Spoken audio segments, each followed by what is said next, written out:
Well, it's been an explosive week, hasn't it? Very good evening. Welcome to Saturday night here at the Super Series, where we're going to put our second spot into Champions Week by the end of play tonight. And what a night, what a cast list we have. And that's just in the punditry department, looking very suave in their jackets this evening. It's Mrs. Nicholson and Mason. Chaps, how are we? Very well. Great week. And it has been a really good week, hasn't it? We expected with the lineup that we had, we were going to have a very good stand, and it turned out to be the case. Yeah, we had a bit of everything, really. It was a dominant performance from Dom Taylor and Jamie Kellin, who were both head and shoulders, not just visually, but statistically, above everybody else. And for me, they're the two favourites alongside Andy Bolton going into tonight.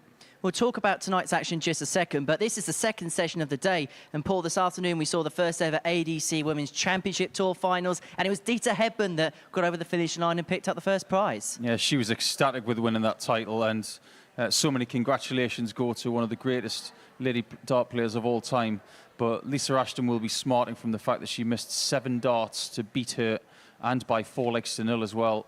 And to lose from 3-0 up, she will be very disappointed. But ultimately, after that semi-final, Dita was never in trouble, and she will very much enjoy that crystal trophy and being the first name on it. It's nice being that first name on a trophy, isn't it, Mace? Yeah, it certainly is. I came agonisingly close. But, yeah, listen, more importantly for Lisa, 7 weeks post-surgery, not picked up a dart. She'll be more than pleased because there were some great spells for her, but great to see Dita picking up another title. Yeah, many congratulations here. We'll talk, of course, about that a little bit more as the night develops. But let's have a look and see what's happened this week. We begin with Monday morning's action, Group A getting underway. And at the beginning of proceedings, Victor Tingström, well, after night one, had a 6-point advantage. He won all 5 of his matches on Monday, but then the pack started to close in. But when it came to the big game, Mace, he held his nerve. Yeah, ultimately, the game on Wednesday, which decided it, he was playing Dom Taylor. It was a winner-take-all match. Winner progressed straight through to tonight's final, which was Victor. And then Dom Taylor had to go through it all again. But as dominant in the early stages of Group A that Victor was, Dom was equally as dominant in Group B. I am very, very happy that Dom Taylor did not win Group A, because then we wouldn't have seen over the last couple of days what he did in Group B. And there were 2 results that when you reflect on them now, Dom Taylor lost to Nathan Treadgold on day 1 by 4-0. And considering what we know now on Saturday night, that seems like a bit of an anomaly.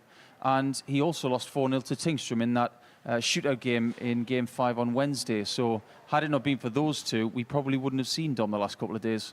But how impressive, particularly on Monday, were you with Victor? Yeah, listen, the last time we've seen him, very much like Anton, they look very similar in terms of their capabilities. I like the look of Anton last time. I love the fundamentals and the mechanics of the throw, which is why he was my outside pick to maybe be a surprise winner on the Saturday night, which he was. This week, unfortunately, just couldn't package it all together, where Victor has done similar to what Anton's done. And listen, he's solid enough. He's got a good enough game to win tonight. But his weekly average, or his Group A average, if he plays to type, he could be vulnerable tonight. The 2 Swedes, when you look back at this week before finals night, they can be categorized by 2 games. Anton Östlund needed to win his final game of Group C. Had he won it, he'd be here. Victor Tingström needed to win his final game of Group A. He did win that game. So there you go. In a nutshell, there's 2 games that have categorized their week so far. So that was Group A. Let's have a look and see what happened in Group B as the players were divvied up into respective groups. And it was Dom Taylor and Andy Bolton, both on 14 points, and really the 2 standout players when it came to this group. Yeah, they were outstanding. Andy Bolton, you can set your watch to him. He's just so reliable, and he just goes about his business. He's had a bit of menace about him this week, which I've enjoyed. He's produced some staggeringly high averages, including a 109.31. Identical to that of Dom Taylor, who did it after that performance by Andy Bolton, and they both performed so well in Group B, but at different levels. It has to be said. Dom Taylor's performances all week have increasingly improved, as has his running average, and his running average is superb, isn't it, Paul? Yeah, it's over 95 for the week, and when you consider that he's played 23 games, that's stunning. it's only just behind what we saw from Daryl Pilgrim in week 2 of the previous series. But I don't want to give too much away statistically, but we can't ignore this one, can we, Mace? Because he's over 50% on doubles for the week. Not the group, not the day, the week. That is unbelievable. And Don's been a player that's come close so many times. Do you feel like this is his moment to go and take a weekly title? Yeah, he's in that kind of form, but we can't get carried away. We've seen unbelievable performances to qualify for the Saturday night, and players be unable to replicate that level of play. And you know, we just got to be a bit careful. But it's almost impossible to not get carried away with how well he's played this week. He's been an absolute superstar. Well, Group B was a bit of a one-away for 2 players. Group C was the complete and utter opposite. Jamie Kelling winning through in the end. However, that 16 points at the top feels like a bit of an oddity when you look at Scott Mitchell, Antonis and Adam Moult. I mean, that was just carnage. It was great. Considering the last round of play, it was only Jamie Kelling that was safe, and he was the best player in that group. There's absolutely no doubt about that. But when it came to the final round, you had Ursland, you had Mitchell, and you had Mould, all playing other opponents. A situation that we had in Series 5 where let's see who wins their final match, who gets the 2 points, and then we'll divvy up the leg difference. But only one of those 3 could get the win. That's why Mitchell's here tonight. He won game number 13. Next thing you know, Mould misses a shot for the match, and Ursland doesn't get his win. So Mitchell understands fully that he is quite fortunate to be here. Can he feel like the type of player that can freewall tonight now?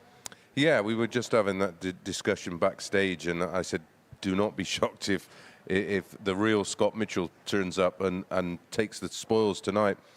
Listen, we've seen what he's capable of. He's had some big averages this week. He's not been able to back them up, and on a night like tonight, you've got to be solid from the very beginning. You can't sort of drop your levels too often, or certainly some of the levels. The range of play has been over 25 points for him, and he can't afford to do that tonight. But you know, I'm a great believer if your name's on pot, lad, and the way he qualified was remarkable. The run of results that went for him was incredible. Right, I hear you guys have been having some good fun without me this week. Always. Well, put it this way, right? We've had so much... Cheers, mate. We've had so much fun this week that we put it into a little compilation. He will not be caught. Dom Taylor. He didn't win in Group A. Car 127. These are the 2 that got the 161s Like yesterday, and we've just seen a big first. haymaker from... Oh, and he liked that.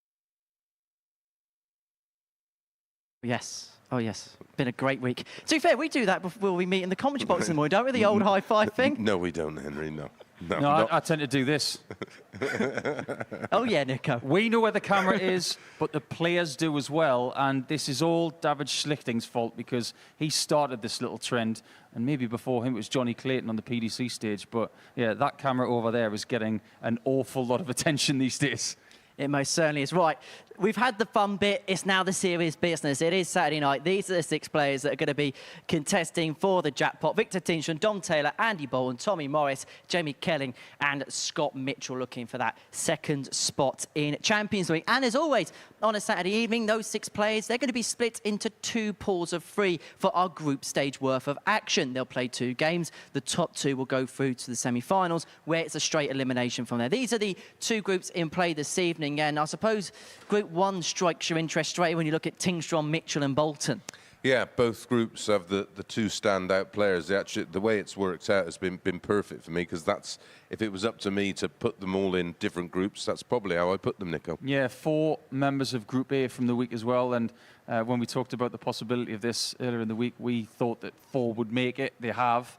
But I can look at Group 2 and I can make a real case for 2 players going through and 1 in Tommy Morris not, because his levels aren't at the same level as the other 2.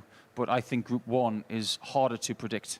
Well, let's see what the bookies think of tonight's action then. These are the outrights for the evening session. Dom Taylor, Andy Bolton can't be split at 11-4. Your thoughts on that, mate? Yeah, and I think that's mainly down to the success of Bolton previously.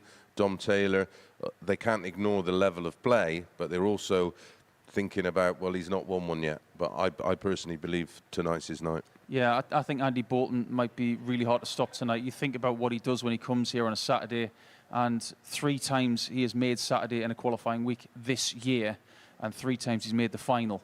So think about what it's taken to stop him in the finals as well. The likes of Scott Taylor with an average sky high. Sebastian Białowski, who got revenge over Andy Bolton when he'd beaten him in a previous final. And I do get the feeling that Andy's going to make the final again. Any outsiders potentially that could spoil the party? Listen, any one of them can win. We know that. We've learned that about these Saturday nights. You know, nothing is really predictable. The only guidance we can give is in the numbers, which is what we do. But don't be surprised if any one of the 6 pops up and win it. I think if anybody's going to spring a surprise, and I can't believe I'm about to say this, but it'll be Mitchell. Now, he's the one with the most experience. He's got the biggest CV, the most amount of titles won. But based on what we've seen this week, he would be seen as an outsider to win tonight. And hey, those commentators don't do bad at the Super Series, do they? No. Well, one of them. Well, some of them do. Right, let's have a look and see what the bet builder is saying this evening. Now, this is a double tonight, which is weird because we're having a good week on the bet builder, so we decided to be a bit more safe. But hey ho, right, it's a 7-1 double this evening. It's Bolton to get the win and a highest checkout against Scott Mitchell at 21-10. And then in the game between Taylor and Morris, it's Taylor to get the win and a highest checkout at 8-5. I really like that second one because I do get the feeling that Dom Taylor might dominate that game and he might even win it by 4-0. And he's got a barrel load of big finishes this week. And nothing better than that 157 we got from him on Thursday. That was remarkable. So I don't know what you think about the first one, but I think the second one is really good. Yeah, I remember that's from the exchanges. It's the most popular bets by the fans of this Super Series. I'm with Nico. I don't particularly like the first one, but I quite like the second one. But saying that, 5 out of 7 have come in this week in terms of bet builders, where we've put together the punters' favourite bets. Sounds like a rehash of one of Meatloaf's tracks. But it's 18 plus and begambleaware.org if you're going to have a flutter on the Super Series this evening. So it is time to get the action underway. And we are going to see 9 matches that will culminate the week and see who's going to make their way through to Champions Week. We're going to kick off with Victor Tingstrom up against Scott Mitchell. We're then going to alternate the groups. So the first game of Group 1 will be followed by the first game of Group 2, so on and so forth. But then have a slight pause for the semi-finals, which get underway at 10 o'clock on Sporty Stuff TV. We'll play those semi-finals and then the final. And after all that, we'll have a winner. We will. I'm really looking forward to Jamie Kelling against Dom Taylor. I think we always say about styles make fights. Well, you know, pace and tempo make for good dart matches. I think those two could match up perfectly. Yeah, I don't think Jamie Kelling was pushed that much in Group C, but he knows for a fact that when that game comes on, it's going to be crucial. That game could give us the best contest of the week. Well, it's going to be a fun night in the offing, chaps. Thank you very much for now. I'll make sure I get a blazer next time. Right, first game is Victor Tingstrom up against Scott Mitchell, and I caught up with both players earlier on this evening. Victor, it's been quite the week, it's fair to say, for yourself. Bit of a roller coaster? Yeah, I mean, I started off good and went down and then back up again. So, yeah, roller coaster is a good word for it.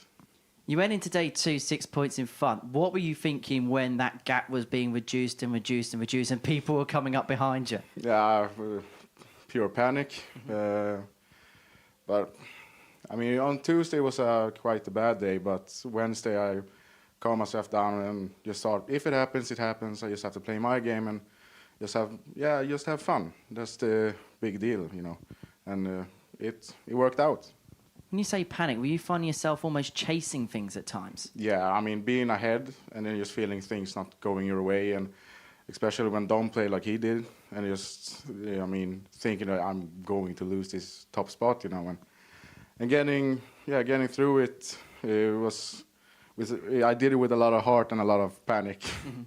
And into tonight, that we know how good a record Sweden have now here at the Super Series. So how much would you like to add your name to that list of Anton and Andreas? It would be an honor because they're very good players, and just for me, it would be really, really, really fun to have something that Anton has as well, and Andreas, but more Anton. There's a bit of a bromance brewing here. Absolutely. Well, Victor, wish you all the very best tonight. Thank you. Scott, here we go. Saturday night here at the Super Series. How would you assess on what's been, fair to say, an interesting week? Skin in your teeth, but I don't know where you get skin from on your teeth. Yeah, but there you go. I agree. It's been one of those crazy weeks, and yeah, didn't think I was getting through, but hey, we're here on a Saturday night now, and we've all got the same chance. I know we call you Scotty Dog, but you must have felt like a cat with 9 lives at points this week. Yeah, I think I gave a bit of everything this week for entertainment value. I had a point come out in the board. That was sort of in, and then I shot a 102 when I was on 101. I think I provided a bit of value this week. Forget about the entertainment. The serious business begins here tonight. Because obviously what you do elsewhere here, do you feel an extra little pressure on yourself on evenings like tonight? No, not really. I mean, look, I'm the old boy in the room, aren't I? Everybody's supposed to beat me. If those little nippers can't beat me, then they shouldn't be here. But at the end of the day, it is what it is. We've been to many finals nights, and I've been here as a commentator, so I know the unexpected can expect it to be happen here. Dorset reunion, yourself and Tommy Moyes both here in the final tonight. How good is that for darts in that part of the world? Really big for us, and obviously Beef was here this afternoon with the ADC, so she did a great run and got to the final. So, you know, Tommy and I are hoping that one of us can make the final tonight and continue that good work. Wish you all the best tonight. Scott, good luck. I know you wish me all the best because you like me. Impartial. Correct.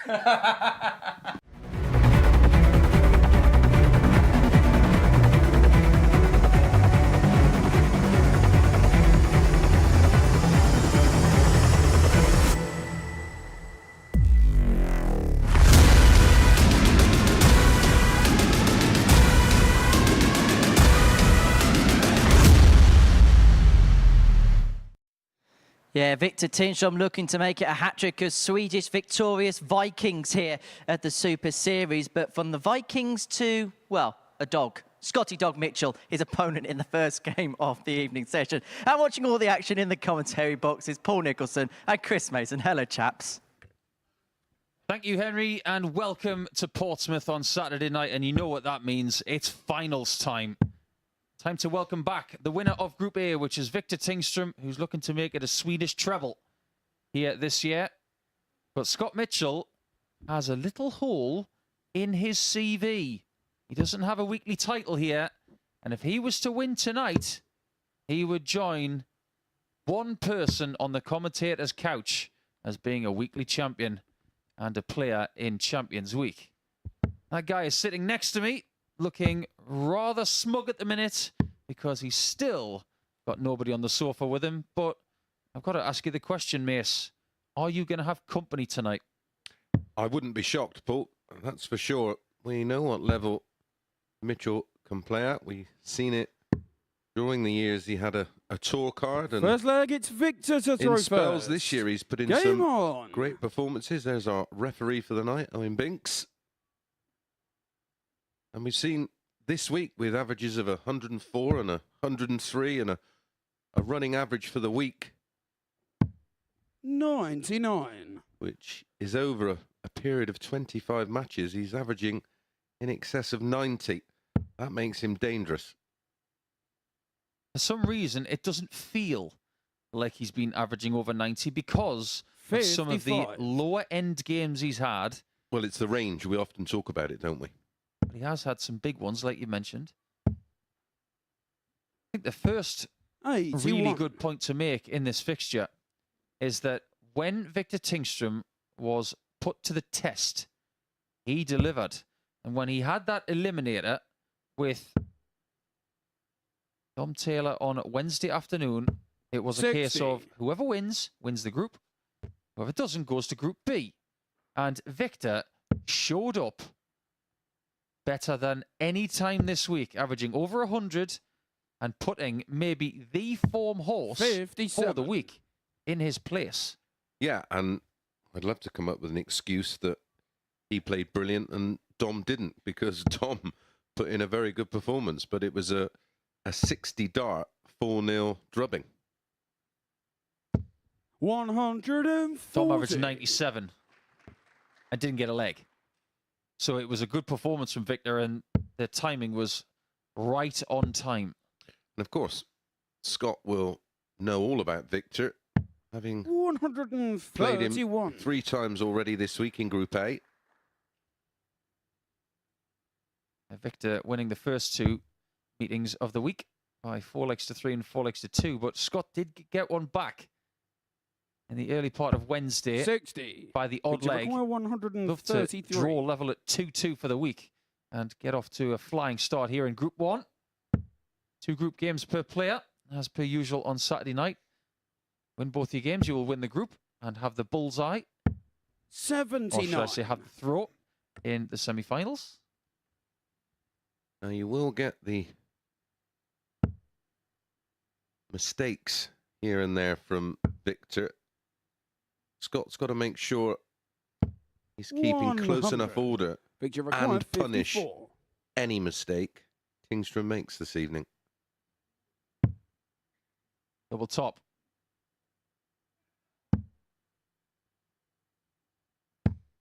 $34. That's the first one. Scott, you require 86. Why does it feel like Victor's playing just a little slower start of play tonight? Probably trying to be a little bit too measured, Paul. I like that. Didn't even risk the treble. The reward, a 61. go at the ball. Victor required 20. That would have put a slightly different spin on this game, even this early. Game shown the first First leg. blood goes to Victor Sweden, Tindström. known as the Belkin boy, and there is his Swedish teammate of sorts, Anton Östlund, Second leg, who it's Scott to throw has been first. licking his Game wounds on. over the last 28 or 29 hours because he did not make finals night because he didn't win his 41. 10th game in Group C. Had he done so, he would have eliminated Scott Mitchell, and he would be playing in this match. Yep. Sliding doors 96. moment, Nico. How do you think Anton's feeling down there on the benches? Is he thinking to himself, that should be me? Yeah. Yeah, I certainly didn't expect him 81. to lose. 2 of those games in the final round in Group C saw Mitchell win, and 140. it was a good win as well. But then when Anton lost, then we saw Nathan Treadgold, who had not won a game in 21 matches, beat Adam Mould, and that is why Mitchell's here. Yeah, that's how incredible things can play out. Because 99. even when Anton lost, we were still convinced that Mitchell wasn't going through because of mould. 57. I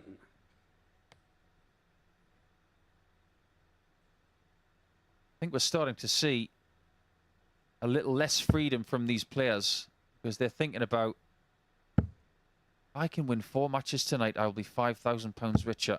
60. No longer are we in a group scenario that we've had this week. It's a truncated group scenario where if you lose a match, you might have to win by a 60. certain margin in your next game, and you do not want to be in that position. Yeah, it's not till the latter stages on a Wednesday or a Friday do you feel like you're playing elimination darts. So it allows you to play with a certain amount of freedom. Where at 60. the moment, Victor Mitchell require is just too tight. 148.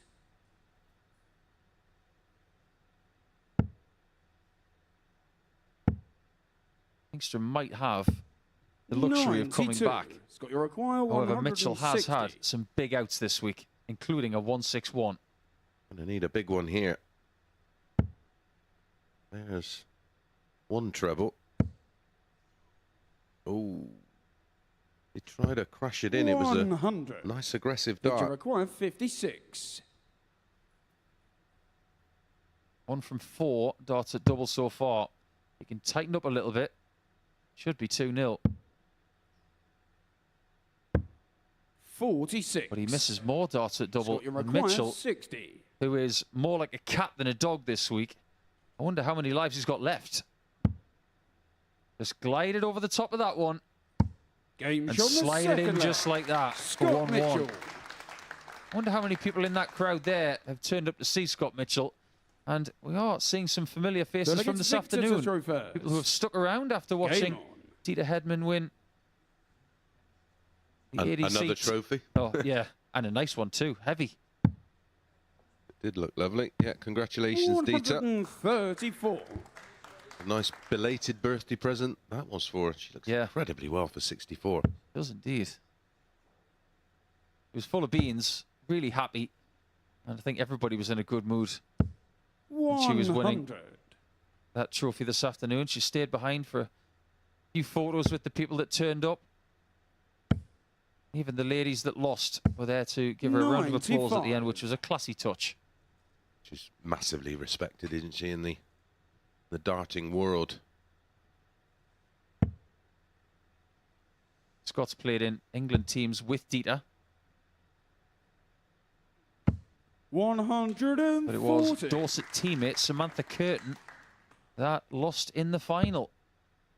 But even making the final, Samantha has had a really good day, picking up £1,000 and the runners-up spot in the very first running of that tournament. Just know the money's going to improve next year. It will draw people in. Yeah, it was well supported. The thing, they're very similar in the position the WDC PDC was in its infancy, where you've got to vote with your feet and your entry fees and support the events. Beautiful Max, our first one on finals night, Series 6, Week 2. That's exactly what Mitchell did not want to hear. Put pressure on this 48 and you might just get a look because of the way that Tingstrom has been. 1 from 6. Yeah, tops and tens has been his target so far. I just wonder if a change of target is wise here. Maybe leave double 16 instead. It is the case. Lovely dart, that. Game shot the third. Rewarded. Victor Tingstrom. Super final dart to sandwich in between the two. I was here when Victor was playing his first week in the Super Series in Series 5. And if I could compare what he's done that week to here, apart from getting to Saturday night, which he didn't last time, he's had more darts in the board than last time. And that might sound like a really odd thing to say, but he was destroying the bottom wire of the 60 the last time he was here. Yeah, it hasn't happened this week. He was getting bounce outs that were going past his feet. Just wonder what the change is, because he does deliver those darts with real ferocity. Well, believe it or not, sharpening your points to almost like needle-like sharpness isn't productive in darts. They want to be roughed up with a bit of emery, but ultimately not have too sharp a point, because they will find that very fine blade wire, or if they're rounded, they'll literally go either side of the wire, won't they?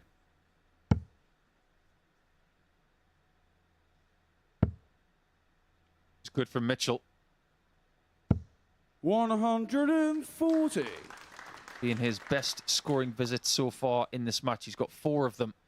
And he's sailing above 90 at the average again, making it look not that exciting, which is a compliment. Been a good response. 83. Super experienced, of course, Scott Mitchell, a former world champion back in 2015.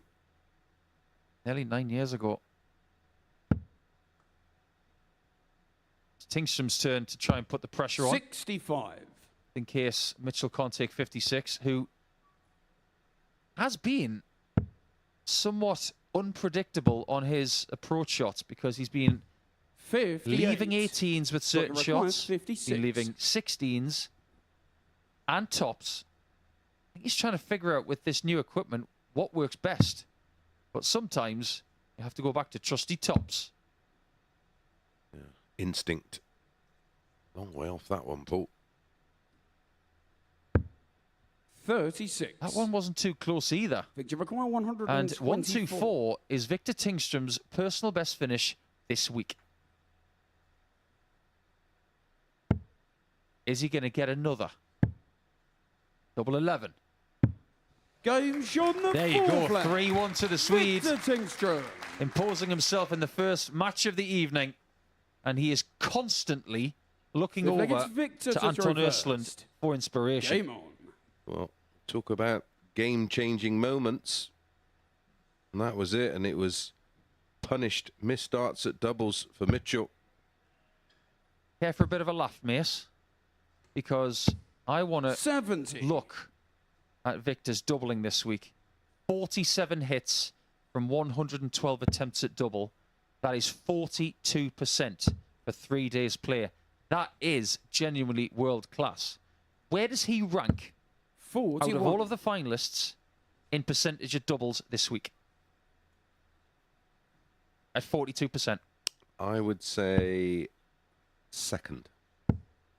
He's third 95. with 42%. Yeah, that's normally sort of winning numbers, isn't it? Absolutely right. He averages 180 per match, and he's got one in this game. 95. Yeah, and what my concern is, Paul, with that ratio on the doubles, how his averages are down at where they are in the 96. what was he, 87? 87 and a half, yeah. For the campaign, and when you've got a strike rate like that on doubles, that tells me he lacks scoring power. Considering some of the intel that we have on Victor, 43. that is contrary to what we've been told. Yeah, absolutely. Maybe things have been clicking in the secondary department this week, and 100. the scoring department could potentially lift tonight. However, in this first game, he is playing to type. He's averaging 88. Yes. Is why when we try and guide or 140. predict the outcomes, Victor require 140. when we've got a big enough sample and what we expect a player to average, it does give us some sort of 55. insight into how a match will play out.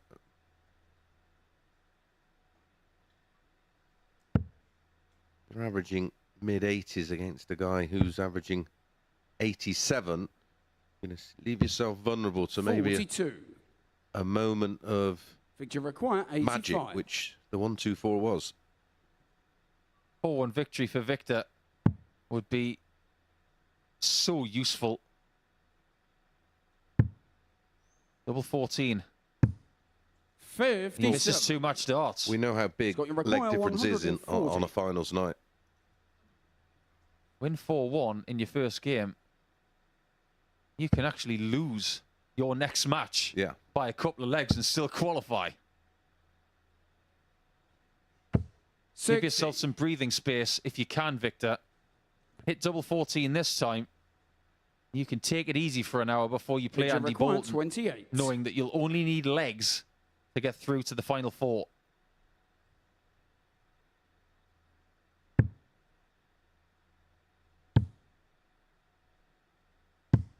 He does win the game by 4 legs to 1, and Mitchell's got an Victor awful Tingstrom. lot to do when he plays Andy Bolton in Game 3. Victor Tingstrom was the chairman of Group A, and he is in a very good chair when it comes to qualifying through Group 1 here on Saturday night. That's how he did it. A few nerves in that one, but the 1-2-4 checkout gave him some breathing space. Mitchell, well, 83 wasn't good enough on this occasion.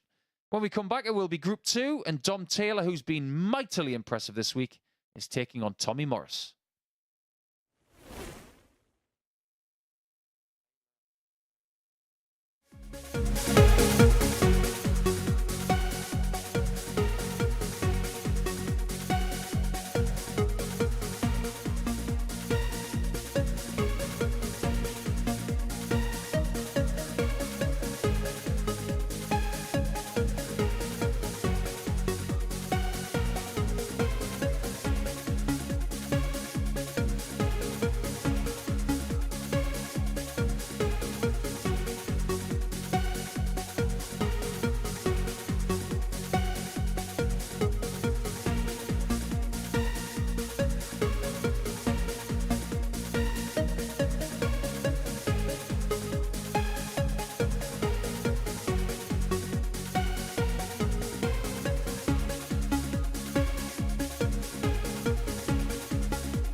Welcome back to the MODUS Super Series, where Victor Tingstrom has got off to a strong start, having got the better of Scott Mitchell by 4 legs to 1 in the opening game of Saturday night here at the MODUS Super Series. Well, game 2 of our evening session sees the other man from Dorset in competition tonight. It's the landscape gardener, Tommy Morris, up against Monty Dom himself. Oh yes, Dom Taylor is in action here this evening, and he has hit some towering heights, pardon the pun, over the last couple of days or so. We caught up with both players before play got underway this evening. Let's hear from the pair now.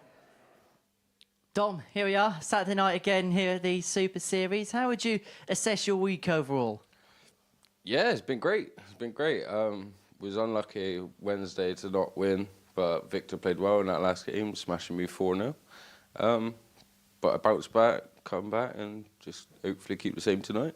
Do you feel Thursday and Friday, after what happened on Wednesday, a lot of your experience came into play to overcome that very quickly? I think so, possibly, yeah.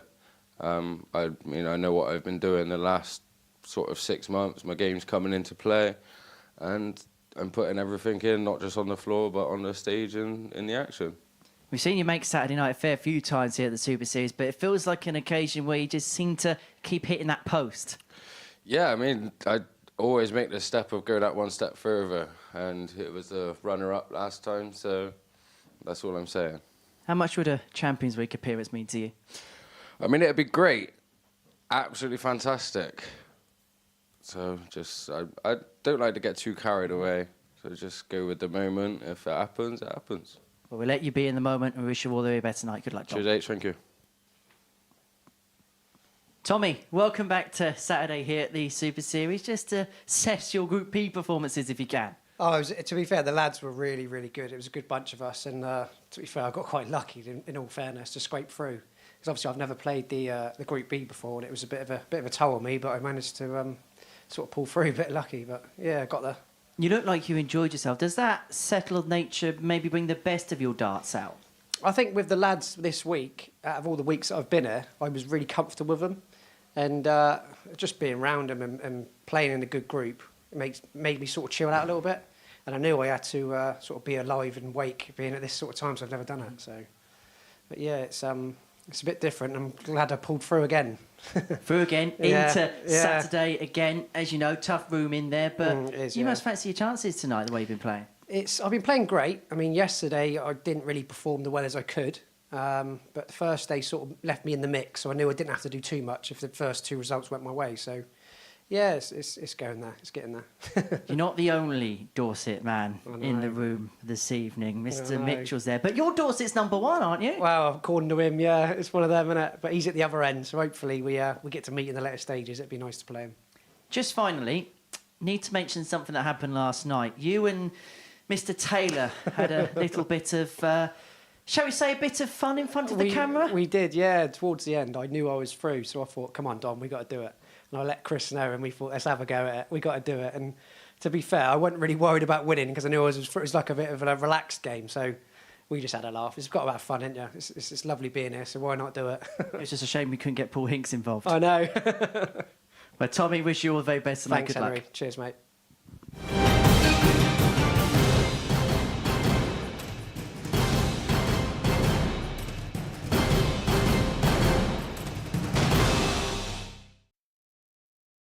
I don't know about you, but that music and that little promo for the gun, Tommy Morris, gave me Terminator vibes. I like that. Gave me goosebumps. Watch out, Dom. He's coming for you. But they played each other the last couple of days, and Dom Taylor was brilliant the last couple of days, and he's been incredible this week. It's really good to see his maturity change, and I'm not saying that he was immature before, but there are increments of maturity, and the way he expressed himself in that leg, it's interview with Dom Henry, to throw he was talking first. about Game not on. putting too much pressure on himself, enjoying the fact that he's playing well, and this week he has played better here than he ever has. Listen, he would have every right to be walking around like a bantam 60. and acting like a champion in waiting the way he's played, but very level-headed, refreshing, and this man's just got an 95. infectious personality. possible to dislike his enthusiasm and love for the game. A lot of people here this afternoon were 60. asking us the question of, is Dom Taylor going to win tonight? And I couldn't say no, because his stats this week, his 139. individual performances and his consistency has been above about 98% of the players who have walked through this door in a weekly campaign. It's been that good. 94. Just about the only things we haven't had this week are a 9-darter and a 170 finish. But don't let that fool you, because he's been as close to a 9 as anybody, and he's been getting some of the biggest 59. finishes. Yeah, we've had 10s, we've had a 161, we've had a 156 and a 157 from this man. Countless other 1+ outs. I think the one shot that categorises his week 95. is a 157 from Thursday, because it wasn't just the shot, it was the reaction to the shot. When he hit it, 60. it was an organic reaction that said, I really am playing well, aren't I? He enjoyed that shot more than any this week. Yeah, beautifully described, Paul. That's exactly how it made you feel watching 99. up Tommy close and 148. Tommy is the underdog 60. in this game. Tommy requires He's gonna win. 93. It's going to have to be sublime from here on out. Level 19 for Dom. Oh, 42 found. So Morris has a chance to break in the opening leg. 69. Tommy require 88. Level 14.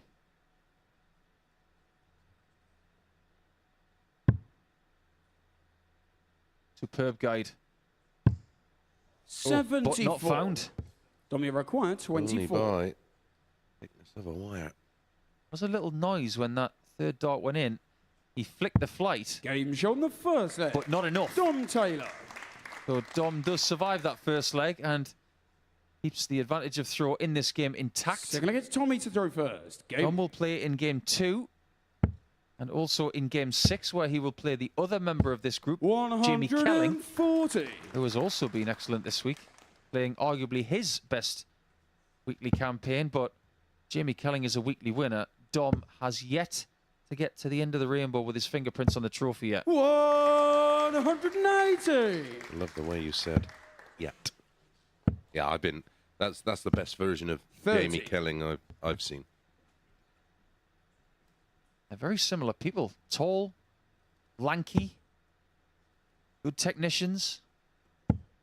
But let us just revel for 60. around a leg in the numbers that Dom Taylor has done this week. 23 games. For the week, he's averaged 95.75. 40. I've only ever seen one person do better than that, and that was Daryl Pilgrim in week 2 of the last series. He was over 96. The doubles. Hungry emoji. 76 hits from 57. 149 shots. 51% for the week. And he's got the most maximums of anybody playing here tonight. 27. 100. He's just about as likely to get a 180 in a match as anybody. Yeah, it's been a box-ticking exercise this week. Not to mention that he's got equally the 55. best individual average in a game this week of 109.31. It could have been better than that. After 3 legs, he was averaging 118. 140. He's also had 107. Tommy require 149. Tells us not that we need reminding that it's not a one-off. Good response here from Morris. 93. This is an Tommy require incrementally 51. better leg from these two players scoring-wise. They shoehorn their way into Saturday comfort. Morris 19. misses double 16 and could Tommy pay require a very 56. big price.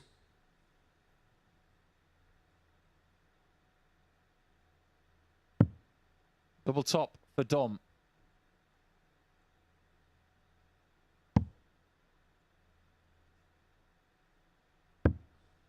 Moves the wire. A lot of people in here not expecting him to miss that one, including the duo in the seats right here. Game shot. And it is 1-1. Tommy Morris. The Dorset pair are clinging on in the first couple of legs in their contests, but will Taylor do exactly what we saw from Tingstrom in the first one in taking the next 3 legs? Yeah, we'll just take you through the journey of Dom Taylor. 131.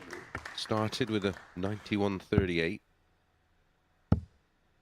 Then got beat 4-0 with an 81. 41. Real out of sorts performance. Missed 6 starts at a double. Then responded with a 91. Then another 91. Then finished the day off with an 85.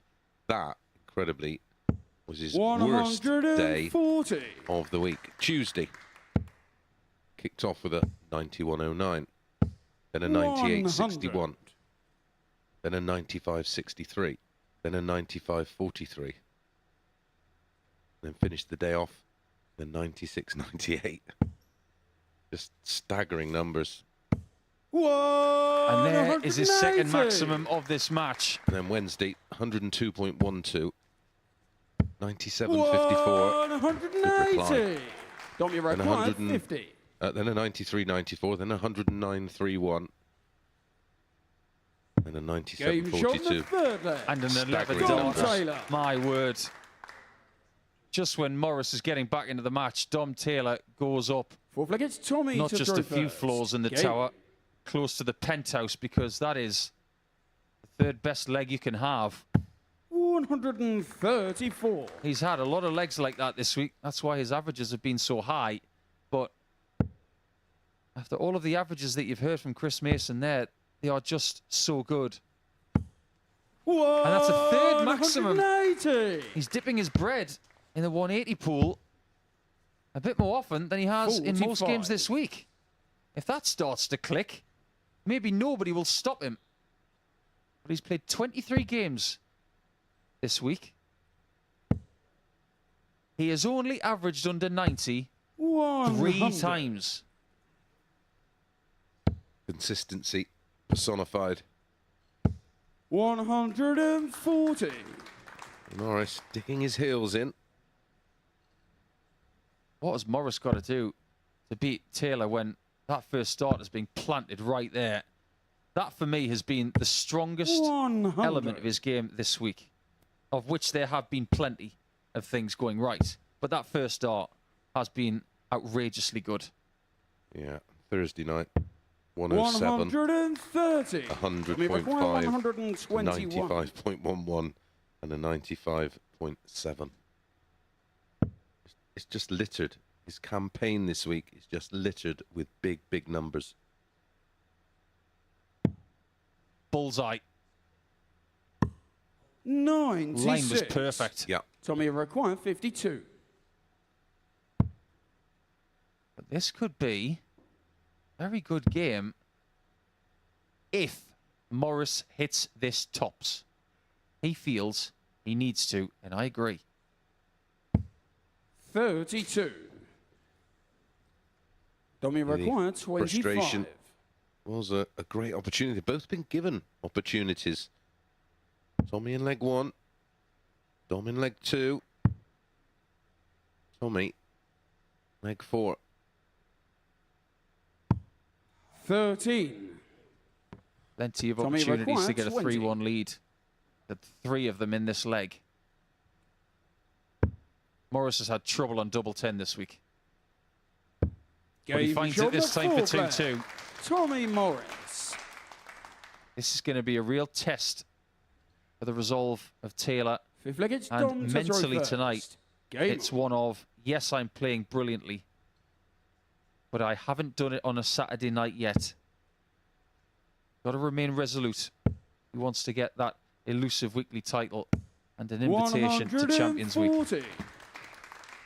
Mental strength from Dom Taylor is, I think, to be admired and 95. been on display many times this week, where has bounced back incredibly well from the odd unimpressive performance or defeat. Tommy Morris for the week, 100. 86.15 from the 8 games that he's played. Averaging 86.5 here. Playing to type then. 40. You compare that to what we saw a week ago.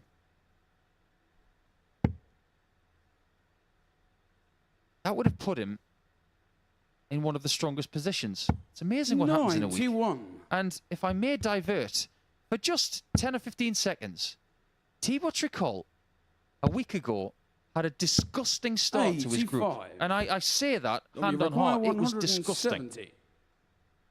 And then what has he done today? He's going to qualify for Alexandra Palace by winning the West Europe qualifier. Many congratulations to Thibaut. But my 90. word, what a turnaround that is. Yeah, that will soften the blow from Saturday night. 40.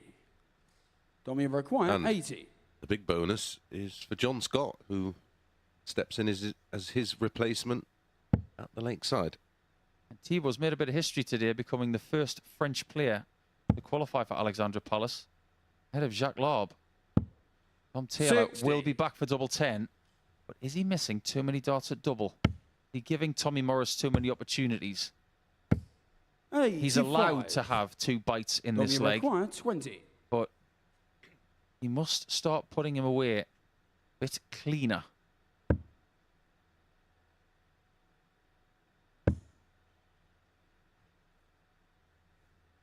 Tiniest little step left, Game shot. and the it worked a fifth leg. treat, because Dom that's Taylor. 3-2. Now, the closer this game is, the tighter things will be in Six Group it's 2. Tommy to throw first. Morris plays game 4 as well against Jamie Kelling, who has the late shift in the group stage. 100. Then it will be Taylor against Kelling in game 6, and we can't wait for that one. Use those 2 misses perfectly to bump in the final dart. Have a player understanding the mechanics of their, not just their 140. throw, but so their equipment. Don't judge a player by how 78. they speak about their game. Judge them by the intricacies of what they do. Actions speak louder than words in this game. Such an important thing to say. Yeah, it's all about the understanding. 100. What is it the Batman says? It's not who I am, it's what I do that defines me. 140. And that's what tonight is about for Dom. Terminator and Batman. I won't be back.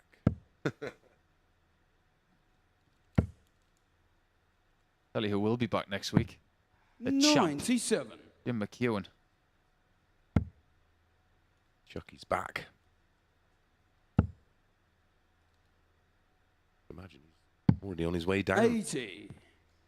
Domi require 164. Surprised he's not here. Ah, the inverted 164. The bullseye. 139. My word, that was a good effort. Tommy require Shut the 103. ball. Tommy has to take out the 103.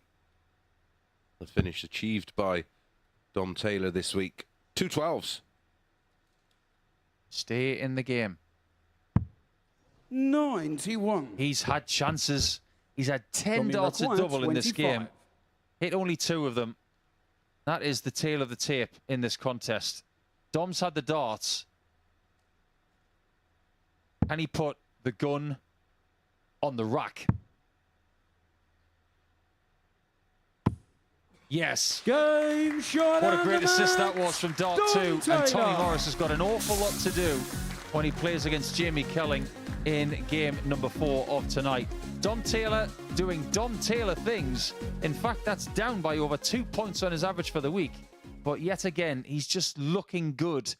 And his doubles do need a bit of work, but he is going to lead group number 2 before he comes back in game number 6.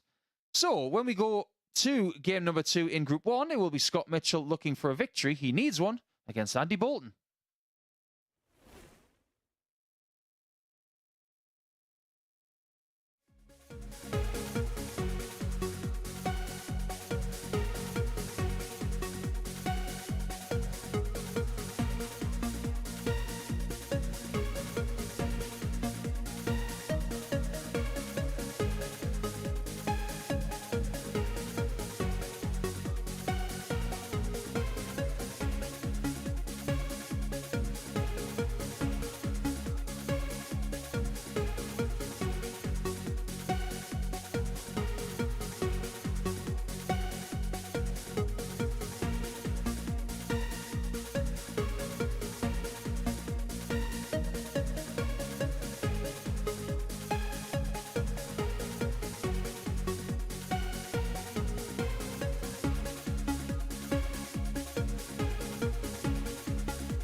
And a very warm welcome back to the MODUS Super Series, where before the break we saw Dom Taylor get the better of Tommy Morris by 4-2 in the pair's first game of the night. So Dom Taylor waiting until game 6 to get back in action against Jamie Kelling. Tommy Morris is going to be back in action next time against Jamie Kelling. He's in must-win territory, as is Scott Mitchell. He lost the first game of the night to Victor Tingstrom by 4-1, and he takes on a man with a nigh-on impeccable record when it comes to Saturday nights. In fact, Andy Bolton, well, he only makes finals in qualification weeks here when he gets through to a Saturday at the Super Series, and we're hoping for a little bit more Saturday night X Factor this evening. And early on this evening, I caught up with him. Andy, here we are, Saturday night again at the Super Series. How would you assess this week so far? Slow start, steady improvement.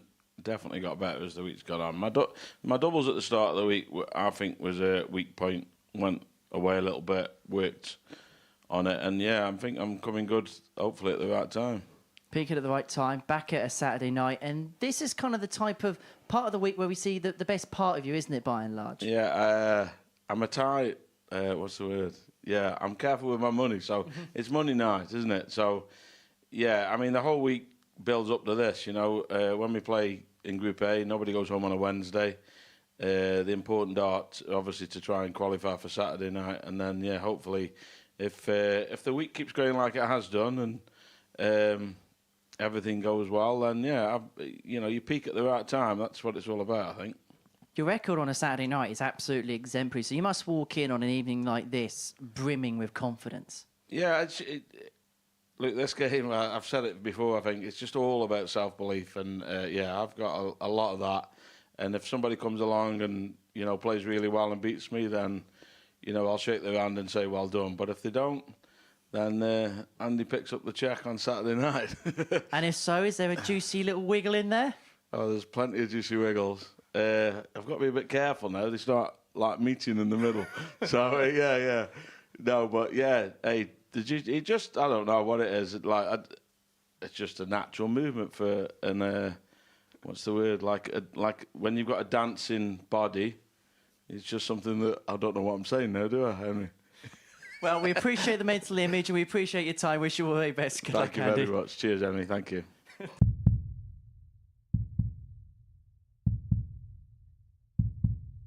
The X Factor, Andy Bolton.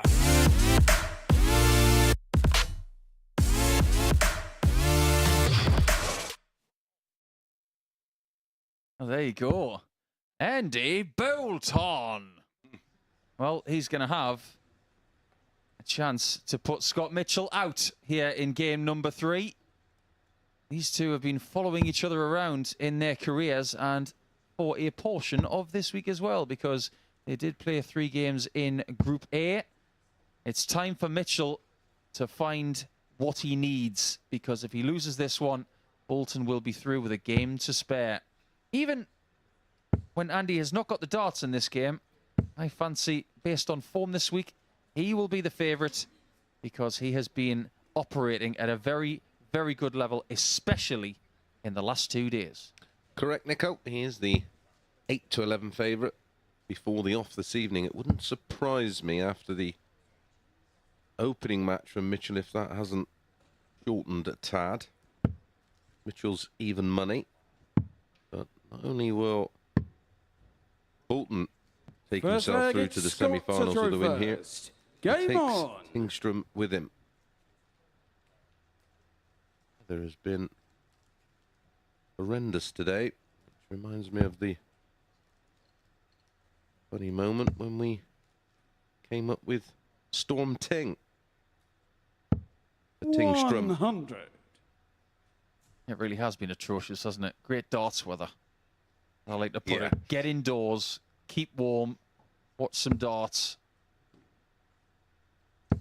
60. And he has really been very effective the last couple of days. He was a bit up and down in Group A.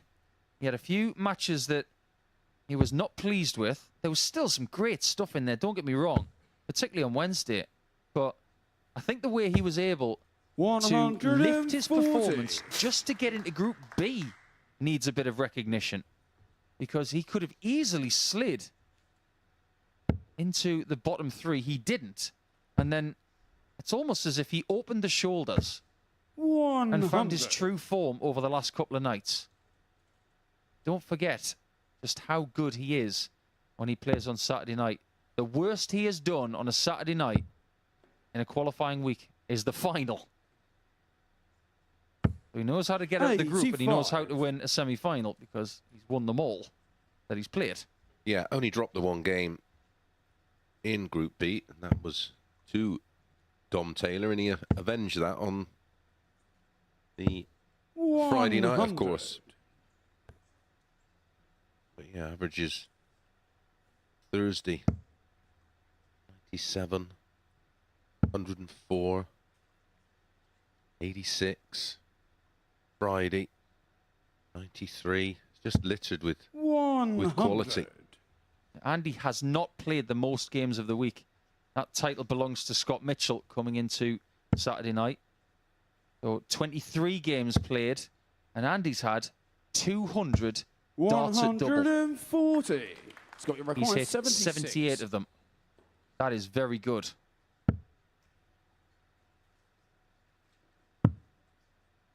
Double top for Scotty Dog.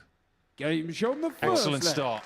Scott Mitchell's in a position where, due to the nature of the defeat to Tingstrom, with it being 4-1. Second leg, it's Andy to throw first. The Game win 4-1. Well, ultimately, first thing first is to get the win.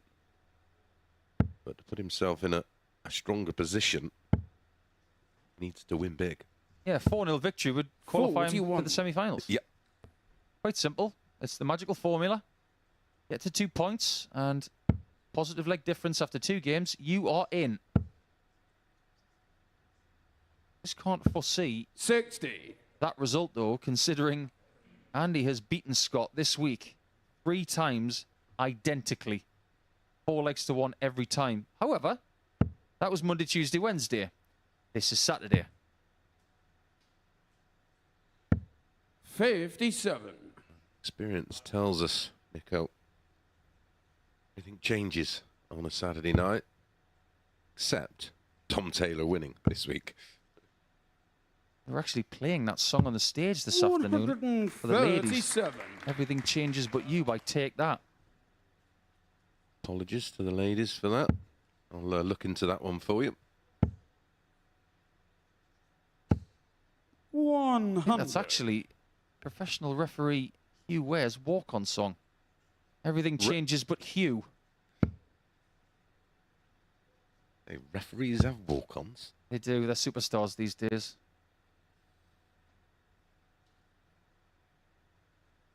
They're a bit like Cyndi Lauper, modern-day referees. They're 78. pre-Madonnas. Boom, boom.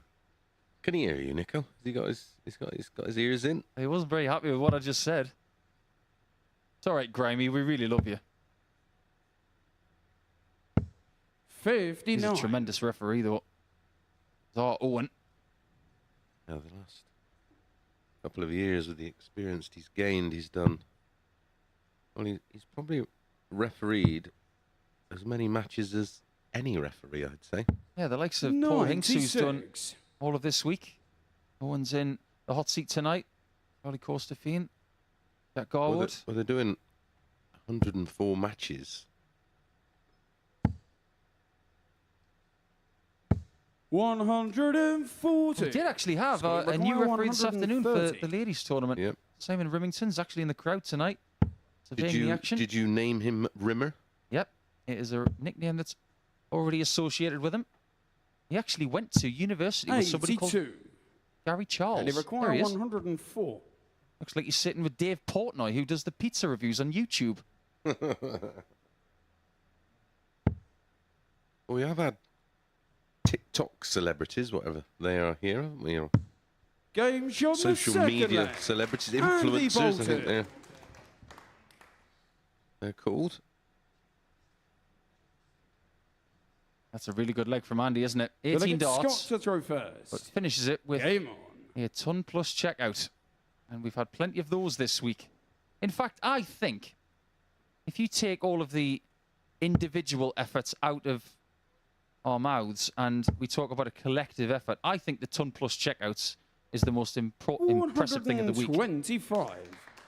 So many really good treble, single, double finishes, or indeed treble, single, bullseye finishes. And a lot of them have been clutch. Yes, they have.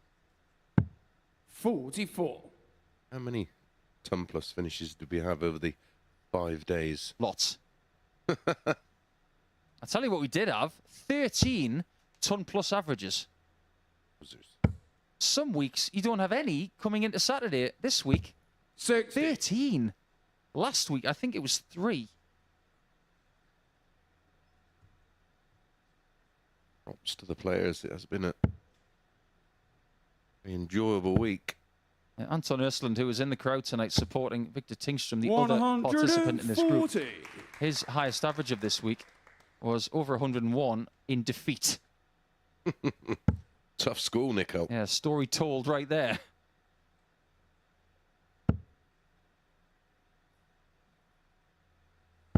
Mitchell's best of the week, over 104. Andy with the equalised best average of the week, 109.31. That was a bit of a landmark moment for him because it was a personal best anywhere. 100. So if he's reaching new levels, even in best of 7, never mind best of 11, that tells me at the age of 50 that he is far from finished. Maybe his best is ahead of him. 80. Well, if you want any inspiration, look at the career of Peter Wright. Look at the seniors with Leonard Gates, what he's done this year. Robert Thornton with 2 Thanks, senior Nico. world champions. 100. And yourself. No, I'm on about Gates. 36.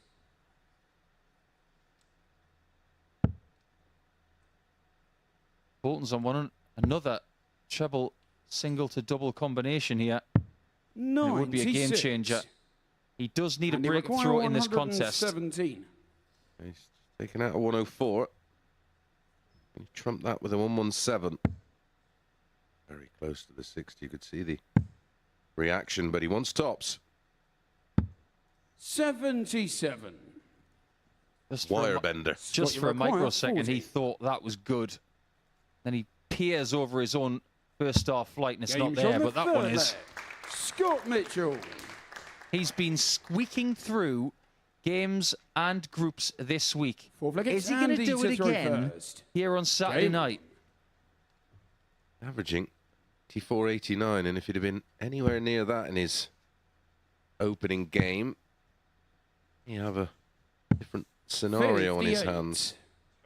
Victor only averaged 84 and 83 for Scott in game 1.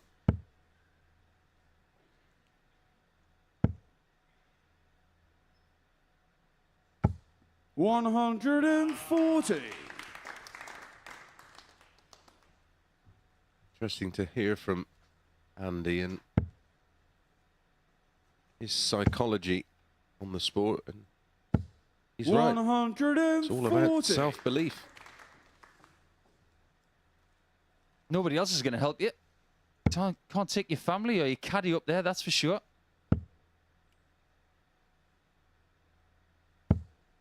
Back-to-back 140s. Mitchell beginning to believe himself.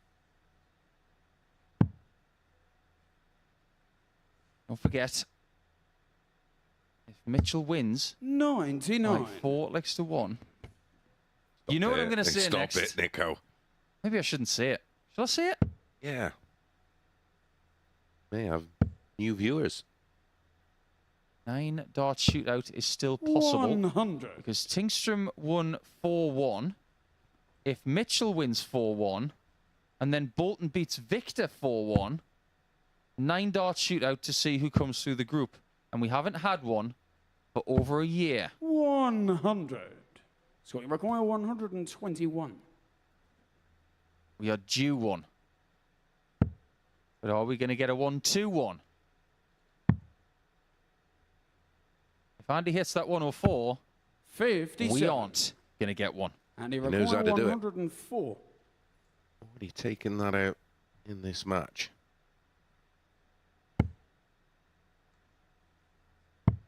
Double 16 to replicate. Game shot. And he's done it again. Andy Bolton. And another one. Now Mitchell needs some help. Fifth leg, it's Scott to throw first. Just winning the game on. is not enough to get through to the final four. Best he can do is 2 points and -1 in leg difference. 59. Now he's firmly got his back against the wall. Yeah, and I fancy Bolton to get the better of Victor. This is a very Group A kind of group because every single 100. participant was involved in the first 3 days of the week. Ultimately, they would be split up. Andy went to Group B. Scott went to Group C. And Victor 140. went wherever he wanted for the last couple of days. Yeah, well, this week we've been calling Mitchell Boris the bullet dodger.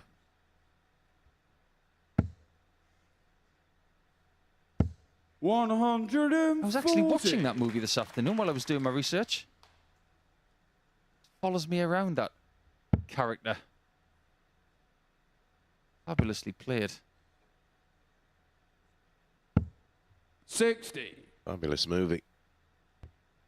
Who's going to snatch victory? Best of 3 from here. And considering that Bolton was 41 points ahead before that Mitchell turn, I 59. question whether he should have gone 18s on 3-0-2. Kurt. I think those creative approach shots are firmly for when your opponent's ahead of you. If they're behind by a dart or two, 140. go the 60 route, I get it. But what you want to do is leave the finish as soon as possible. What he's done here is he's left 102 after 12, and he's protecting his advantage of throw in the best way that he knows how. 81. Scott, you require 102. He's barely putting a foot wrong. It's not spectacular because there's no 180s in there. But he hasn't missed a double. And he still hasn't missed a double. 3 out of 3. Mitchell. Doing a very Scott Mitchell type of thing here in game number 3 by leading 3-2. Andy to throw That first. recovery dart was Game outstanding on the treble 19, as was the tops. 3 from 3. Had 3 and plus outs. Bolton is not done for. 140. It always seems like one group is a bit more complicated than the other on a Saturday night. I wonder if we're going to get one of those nights where 95. we have to get the abacus out, dust it off, start thinking, well, who is not only going to get through, but who's going to win the group? You are joining us for the first time. The winner of Group 1 will play the runner-up in Group 2 in our first semi-final. Runner-up in Group 1 will play the winner of Group 2 in the second semi-final. Winners of each group get the honour in terms of throw. The only time we 100. pull up is in the final. Where was this standard from Scotty Dog in the first game of the night? He has lifted his numbers by 15 points from low 80s to high 90s. Obviously assisted by his perfect doubling, but having said that, he only got 4 shots in that first game and hit 1 of them. I don't think that's a massive factor. It's all about scoring. 8-ton pluses, 5-ton 40 pluses. He's actually been outscored by Bolton at this point. 64. And that tells me that the advantage of throw he's got in this game has been so important. Could well be key to victory.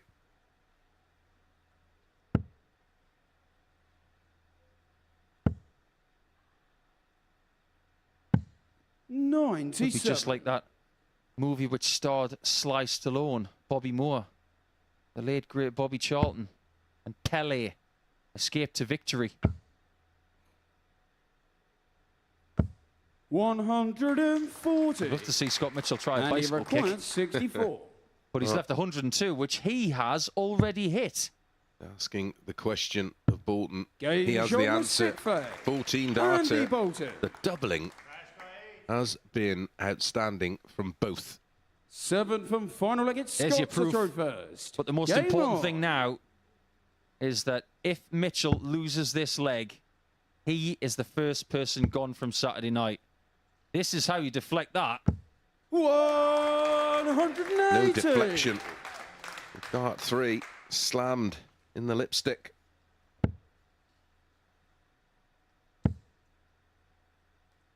Gritting of the teeth by the Scotsman, 140. who's looking to make it 3 consecutive Saturday night wins for Scotland. McEwen won Champions Week in Series 5. Willie Borland started the charge last week.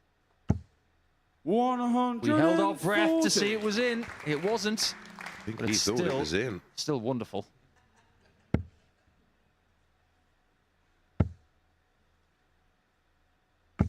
Oh, and Andy just wouldn't leave him alone. Identical scoring in a different sequence. What a game. That's a game of darts. Averaging, well, Mitchell, 102, 59, 99, 91. 60. Is Bolton about to put a flake in it?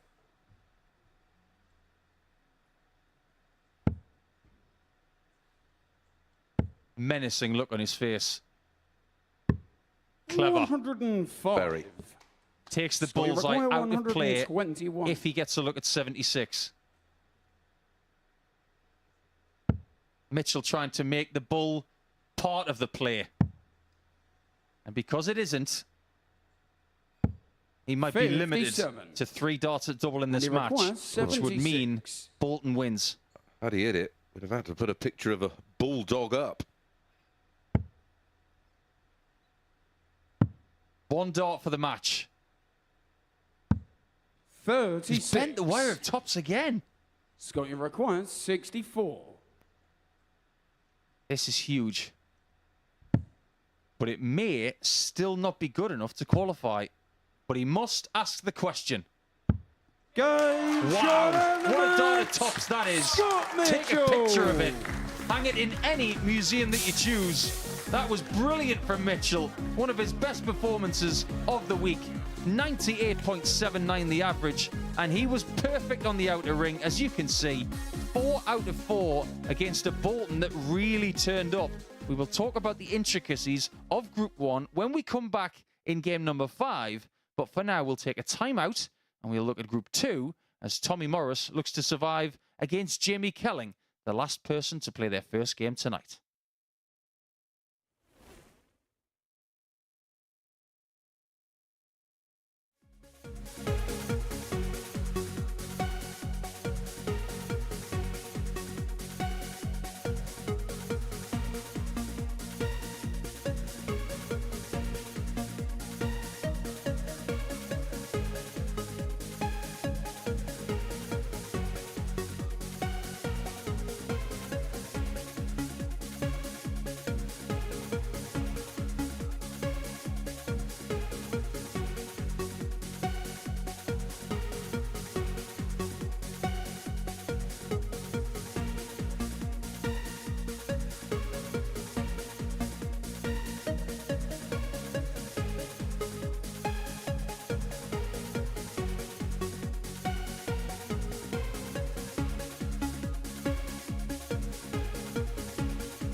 And a very warm welcome back to the MODUS Super Series, where before the break, Scott Mitchell again just about doing enough to survive, getting the better of Andy Bolton by 4 legs to 3, although he is now going to be watching in the wings as Victor Tingstrom takes on Andy Bolton. That's in game 5. That's in a few minutes' time. We'll dot the I's and cross the T's in that one when we get there. But next up, it is the other man from Dorset who needs to win to survive. Tommy Morris lost 4-2 to Dom Taylor, and he is taking on JK, Jamie Kelling.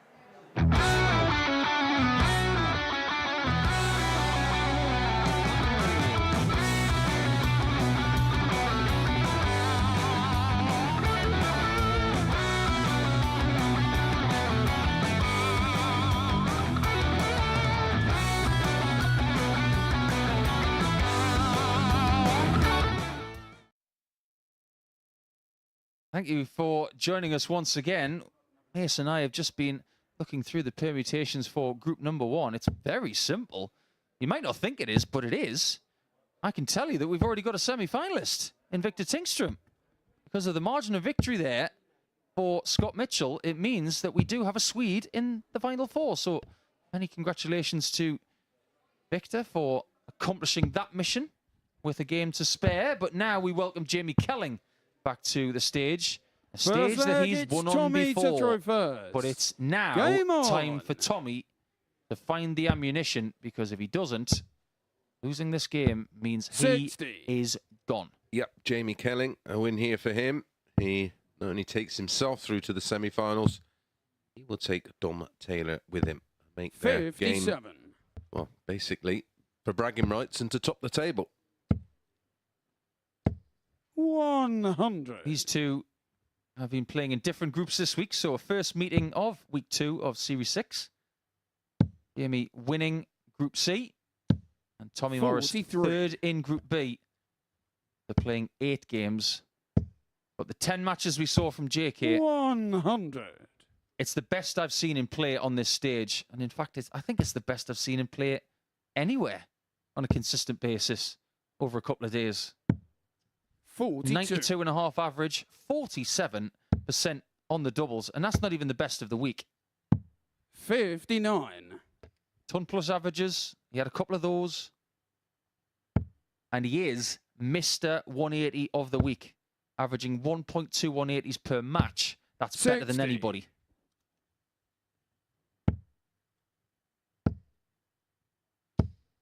$55. It says to me that maybe if he brings that tonight, compare the 180 likelihood to Morris, who is hitting 0.75 of 180s per match. Maybe that is the kind of bet you can get behind. However, 88 game shot gives Tommy Morris a lead. Tommy Morris. That's his best finish of the week.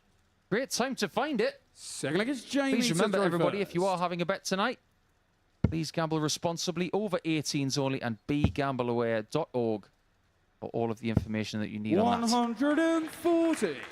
And Mace, this is going to be the quick-fire game of the night, isn't it? Yes, the tempo of this one 76 will suit both. Both like to get on with it.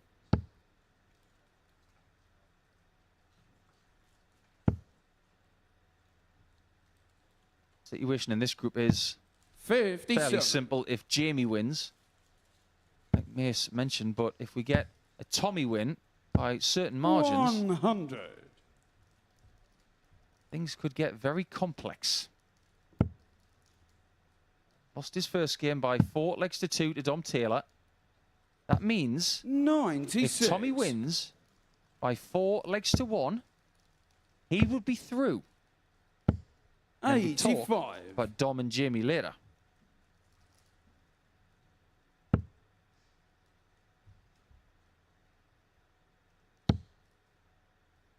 This is your first foray into watching on a Saturday night. We are very happy to have your company.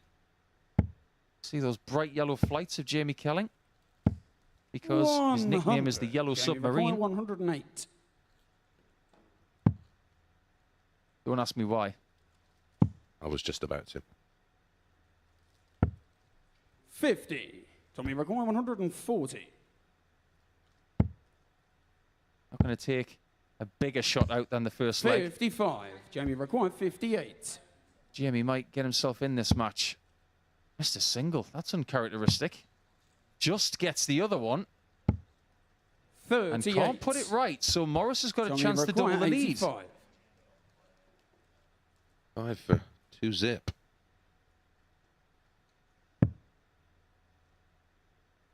Button.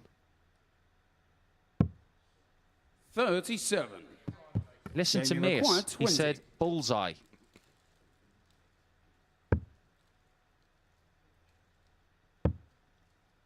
Double 5 for JK. 10. That wasn't happening the last couple of days. Tommy required 48. Didn't fancy it, to be honest. Thought it just never looked likely. Game shot the However, second leg. Tommy that Morris. did. And it came off, meaning there needs to be some sort of bounce back ability here. Delegates Tommy to throw first. He's been laser focused Game over the last couple of afternoons as Jamie.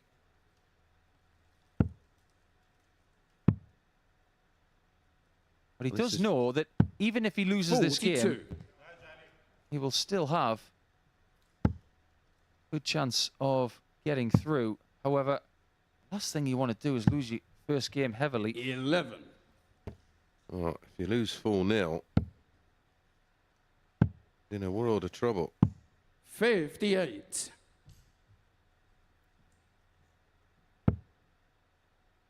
First start hasn't been working yet. Been dropping low, which means that when that 134. happens, you got to run for cover. Did that beautifully. 59. That's better. That's where his first start's been planted most of the week. You can see what happens when he gets it. 140. Confidence starts to grow. Tommy, of course, advantage of 140. already having a game. Can't be ignored. If you had the choice on a Saturday night, and I know you've got 100. Saturday night experience, would you want to play the first game of the group as your first game, or the second? 81. Second, so I know what I'm doing. 160. Know what I have to do. 60 needed here. Not found, so Morris, 121 60. for Tommy 3-0. require 121. All you want is a go at the ball, and he's going to get one.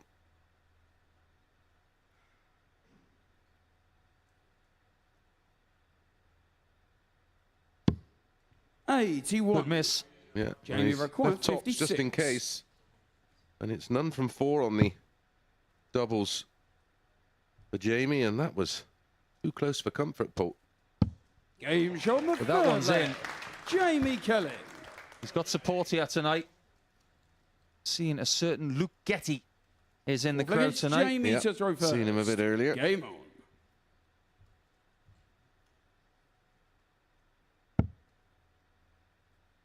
Is Jamie Kelling's home county. He's on home turf. 60. Played for Hampshire in the past. Played to a very high level at county. 100. There's Luke Getty. Not of images for him. 140. This is definitely an upturn in form from Kelling in the last leg and this one. Starting to make things happen. Trying to find his range 95. on the red bit. It's that little lean to the right-hand side. Gets himself to his optimum height. He's very tall. 100. He just feels that if he stands completely vertically, he's just a bit too tall. So there's a little stoop, which is fine. 96. A little tilt, as long as he can replicate it. As long as he's not going full tilt or on tilt. Yeah, they're two different 96. things. Yes, they are. Seen plenty of player on a Saturday night go on tilt. 60. Rather entertaining Jamie when it require happens. 105. There's the 5. Doesn't get 60 more. Morris is getting 85. chances. Tommy He's Rockmore, taking a 1-2-7. 150. Mr. Bull for another big out. He decides not to go for the 180. second 60 on that Jamie 150. I'm requires surprised 20. by that.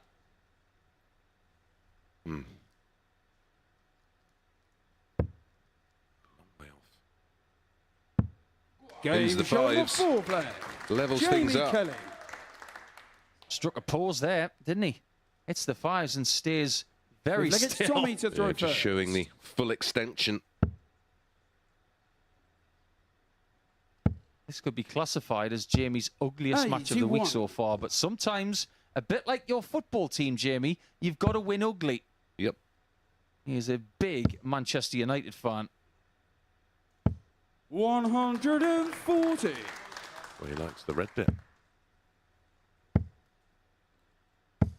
55. I'm gone full Joe Cullen with the shirt yet. Getting Manchester United colours, just like Mark Webster as well. They're all Manchester United fans, as is your very good friend, Alan Warren. Yeah, they've gone to, in the past, 46. gone to the Champions League matches away. All three of those. Yeah, they went to Benfica together, 41. didn't They they? did, yeah. Football friends. And here at the Live Lounge, we're all darts friends. 45. Well, I'm not, as you know, I do like watching football, but I've got no real dog in the race. I did have a tour of the Ajax 27. Stadium when we recently went to Amsterdam to cover the World Series finals. Very enjoyable. What a place that is. Great stadium. At the minute, not that great a team. No, Having the best time of it, Ajax at the minute. 100. they can't be short. There's a kid's shirt. €75. Quite cheap, actually. Oh, is it? Yeah. 81. Jamie require 170. Still searching for our big fish of the week. We remain hungry. 58. One thing we know now, because this game is locked at 2-2, is that Tommy Morris cannot 60. qualify Jamie require by 112. winning this game 4-2. Needed to win by 4-1 to automatically qualify 88. after his two Jamie require games. He 156. will have to wait, but only if he gets the result. Then he'll need a favour from 132. Dom Taylor. Jamie require 24. This is huge for a break of throw. Double six. Trapdoor. A double three for three on the spin. 18. He's let Tommy back in Tommy require Tommy's turn. 24. to dodge bullets.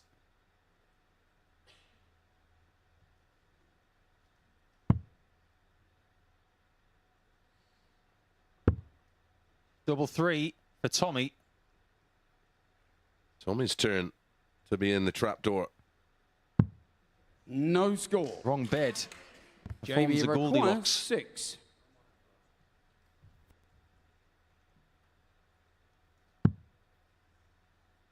One, double one.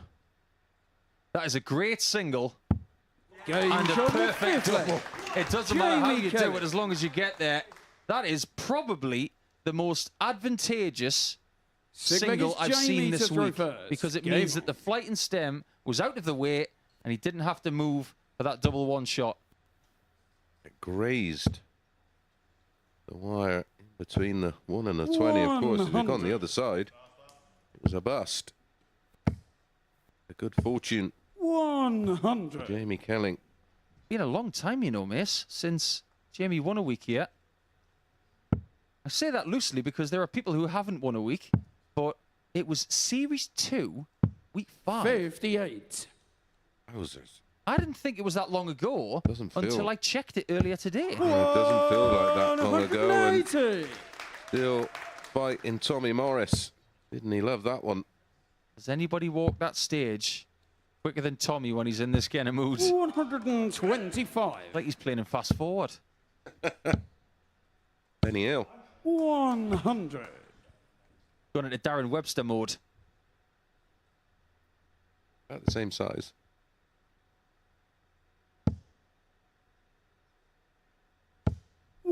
Has he got a Tommy 1-2-1 in his 121. locker? He goes into hyperspeed. Match point Kelling. His biggest finish in this 45. game Jenny is Record 56. 118. Can he improve on that to make the semi-finals? 98. Tommy requires Might not 76. get a better shot than that. Yeah. One dart. Got to go. Got to go. Well, you're so scared 26. of hitting the ball, of course. That bullseye's not been his friend the last 20. couple of days. Jamie Kelling has made double 10 his friend the last couple of days, but not tonight. He relies on double 5, and that means that Jamie Kelling is in the final 4. Tommy Morris is the first person eliminated. It wasn't pretty, but he found a way to win by 4 legs to 2. The averages were in the mid to high 70s, but sometimes you've got to win ugly. And he has a game to spare against Dom Taylor to find out who wins the group. But Tommy Morris is not in the final 4 this time. Who will be from Group 1 to find out? Join us after the break.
Welcome back to the MODUS Super Series, where Tommy Morris is out of finals night. 2-4-2 defeats has put paid to his chances of making it through to Champions League. So Jamie Kelling and Dom Taylor through in Group 2. It's now about finalising who's going to go through Group 1. We know Victor Tingstrom is into the semi-finals, but who is going to join him? Andy Bolton is on the stage. He needs to win. Scott Mitchell is waiting in the background. And talking you through it in the commentary box, it's Paul Nicholson and Chris Mason. Thank you very much, Henry. Yeah, simple equation here. Bolton wins. He's through with Tingstrom. Bolton loses. It's Tingstrom and Mitchell. Man with many lives at the moment is Mitchell, but it was a tremendous game. Arguably could have been one of the games of the week between Game on. Mitchell and Bolton. Nico. Yeah, it really was good, wasn't it? Effectively, the average in that game, mid-98s. Makes for very impressive reading. 96. Impressive viewing. Enjoyable viewing. Wonder if it's been communicated to Victor that 140. he is in the semi-finals. Some of these players play and they have no idea where they are until the last dart is thrown in the group. But I do get the feeling that Victor is very much in touch with the intricacies. Sometimes, Paul, ignorance is bliss. Sometimes it can add unnecessary pressure. 58. Keep winning. Is it a good thing for Andy that he knows he just has to win? Yeah. Instead of having to win 4-2, 4-1 or 4-0? Just, as I said, it just adds pressure, doesn't it? One thing I will say, because it's followed Scott Mitchell all week, 95. and I'll say this with all honesty. If he makes the semi-finals based on what I've seen this week, I will say, how? He will say, how? 171. But he goes on to win it. Say, how on the check, Nico? It will say 58. yay. And he required 36. Game Take shot that to on the bank. first leg. That's a 13 Andy darter from Bolton. Bolton. That's a statement of intent. Continuing where he left off. Second leg, it's Victor to throw first. Game on. He has not failed to make the semi-finals, and indeed the final, 43. in every qualifying week he's had this year. Getting like Matt Clark. Talk 99. about people who do this. Bolton. He's now 4 from 4 in getting to Saturdays in qualifying weeks. 98. Steve West's like that. Yes. Rarely doesn't make Saturday. Rarely. 97. Correct. Next time Steve West is here at the Super Series, he's going to be going 85. for 4 consecutive qualifying weeks won. That's never been done by anyone. Remarkable level of consistency. 91. Andy would like tonight is to get his second weekly title and have guaranteed invitation to Champions Week in mid-February.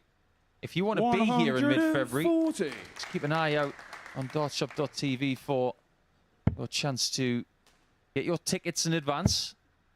It's a fabulous starting week. 122. Monday, Victor Tuesday, Wednesday. 135. And enjoy Champions Week. And of course, on the Thursday, it's the Seniors 55. World Championship And he gets required underway. 92. And it's Valentine's Day on the Tuesday. A bit of a love in here in Portsmouth.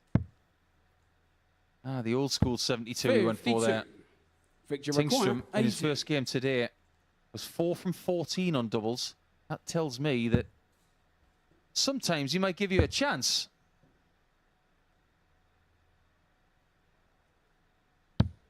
Well, this is a rare 75. thing for Andy Bolton And that he somebody's requires missed 40. doubles against him tonight. Yeah, because Mitchell didn't miss a single one. Game And shot look on the who second takes leg. full advantage of it. Andy Bolton. Look who's 2 from 2 with 103.66 in the average column. Third leg, it's Bolton. Andy to throw first. Game on. I don't think I've ever seen X Factor panic. He's just got this ability to survey a situation and know how to respond to it. And he 58. comes across as a happy-go-lucky player. In that interview he did with Henry, he said, look, if they play better than me and win, shake their hand and move on. Sometimes that's the 100. best way to approach this game. I think he's been one of the players here this year. I think his group campaigns through the week, some of his 98. interviews, some of his shots out, some of his averages, He's up there as a Super Series great in 2023. He's been fabulous. One of the players of the year. 134. One of the best players without a series title.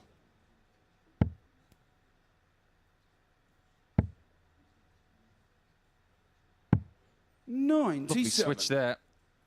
Get himself back in this leg. But Victor has better output in the first 6 here. Hates that because he knows that even if he stays straight in the 20, he's not going to leave a finish. 190. Yeah, he's playing better than he played in his opening match where he defeated Mitchell 4-1. Problem is, that was his opponent who's 140. not just matching that 148. fabulous performance in defeat where he averaged 98.11, he's averaging 102. And he drags that dart into the small 5, and we spoke about it in the first 3 days of the week. His miss is low left. Saw that from Eleanor Cairns earlier today in the 68. ADC. And Well, he she had require a 108. similar elbow. It's called a layoff. Just flares.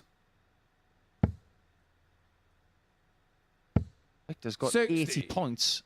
Victor require 80. Again, get his first leg of this contest. Doesn't get the 60 this time. Oh, and that's the risk, isn't it? With such a vertical dart, if he catches that flight, that can 40. happen. The energy just goes into the And he require 48. previous dart, doesn't it? Point doesn't get anywhere near the board. Double 8 for 3-0. 32. Such a good chance. Yep, massive. Victor require 40. Somewhat languid walk back to the table. He's hoping that Owen Binks does not shout. Game shot on the third leg. Victor Tingstrom. When they're like that, the last one sometimes finds a way in. High And left, he requires high 60. right, low left. All over the place, that visit.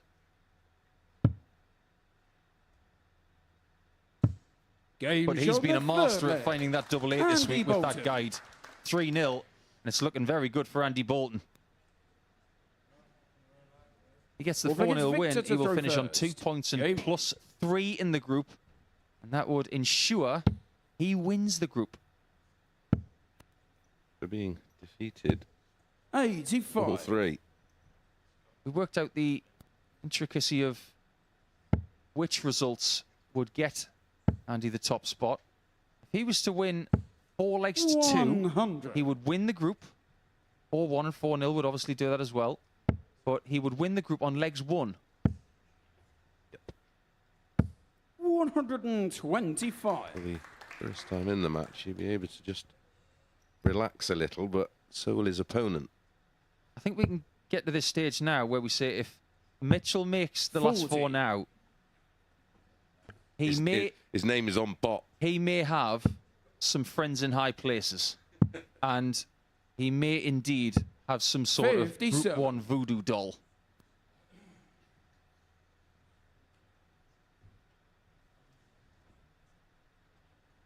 Bolton is more than aware. He has the darts in the 55. next leg. And even the deciding leg, if it goes that far, to get the job done. 64. 4th meeting of the week between these two. Tingstrom won their first 2 meetings on Monday and Tuesday, but Andy was a very different player on Monday and Tuesday. And then you look at Wednesday, Andy wins by 4 legs to 0, starting to put things together then.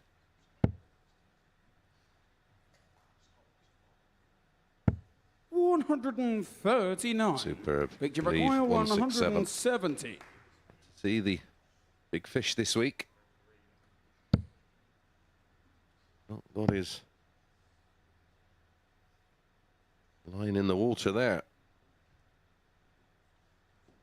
That line of attack is going to have 40. to change come the he went semi-finals, regardless of who he 167. plays.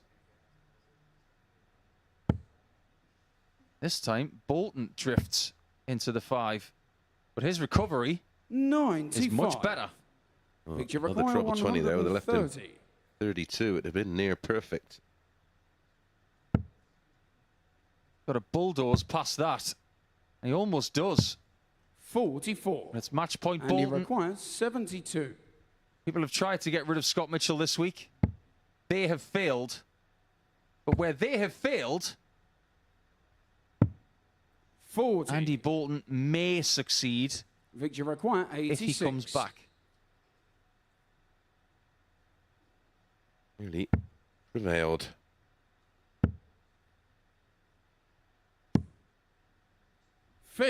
Bolton will come back. And he required 32. To win the group. Game Andy shot Bolton and the tops match. group number 1. Andy Bolton. And he takes Victor Tingstrom into the semi-finals with him. And Andy Bolton will play in the very first semi-final with the darts. Victor will have to wait to find out who he plays, because we have got ourselves a shootout in game number 6 here tonight between Kelling and Taylor to see who wins Group 2. That's following this short break.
Welcome back to the MODUS Super Series. Before the break, Andy Bolton sealed his spot in the semi-finals to subtune, getting the better of Victor Tingstrom by 4 legs to 0.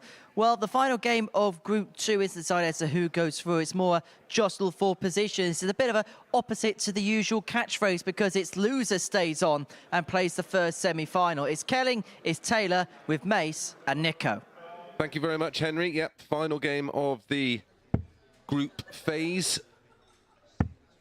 We know through in Group 1 is Tingstrom and Bolton. We know these two are through. Who's going to win the group? Who's going to come second?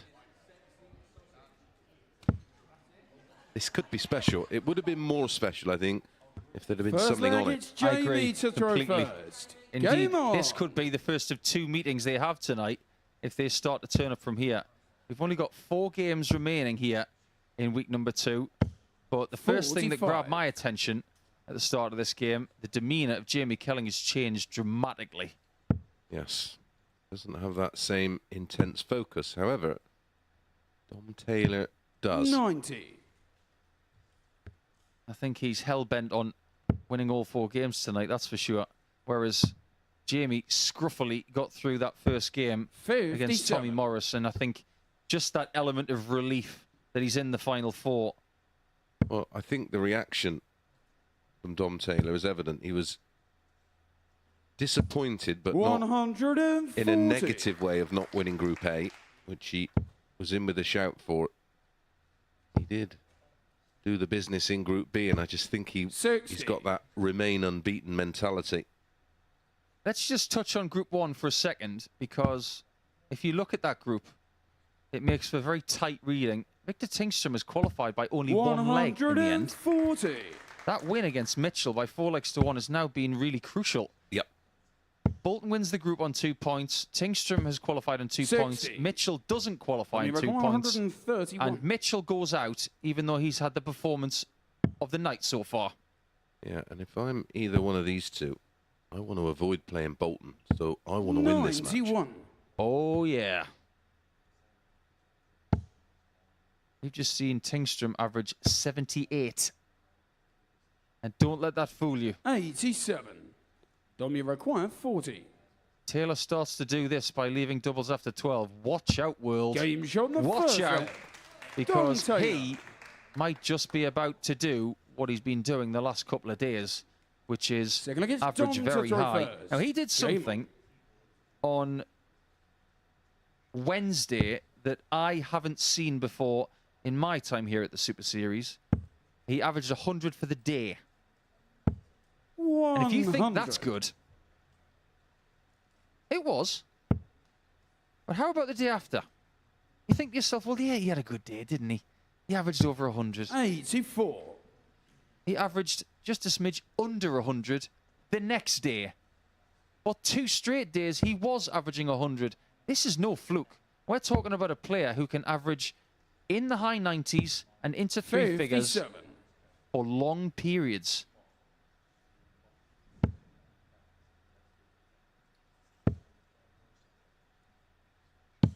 $97.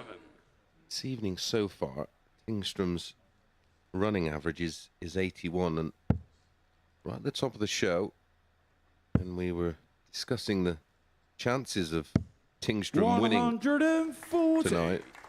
Both myself and Nico echoed our fear because of his vulnerability, because of numbers like that. 140. I do wonder, because you can't accuse Dom Taylor of being stupid when it comes to being aware of people's form and what they've 60. done against him. That game on Wednesday in round number 5, I think he's got a little pin in his map as if to say, if I play the Swedish fella tonight, I'm going to 85. get him back for that. Yeah. Dom, require He 144. hurt me on Wednesday. Caused him. You have split, Nico. 19. Being so tall, Dom, long way require down. 8. It's a 50-50 call on that one. I think you can get past that dart, but I think dart 2 is a bit too Game show on the defensive, second meaning leg. Dom takes the Dom lead by Taylor. 2 legs to 0. Can lose a game So look, it's Jamie to throw first. here on Saturday night and still be the champion.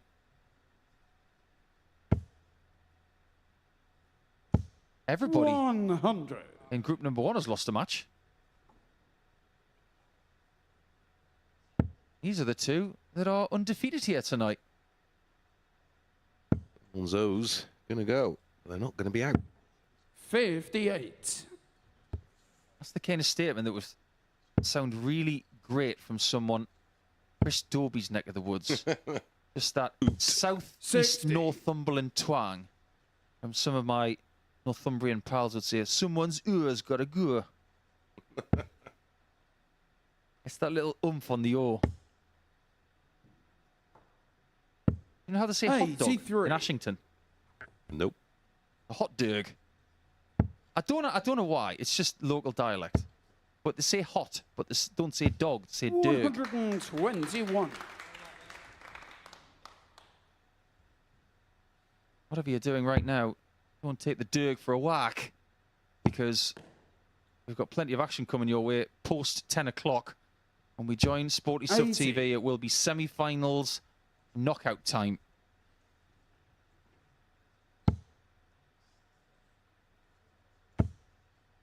Oh, what a lovely dart that is, just laying it underneath. 100. Lovely sound, wasn't it? Tungsten on tungsten. Yeah, it was a glance, wasn't it?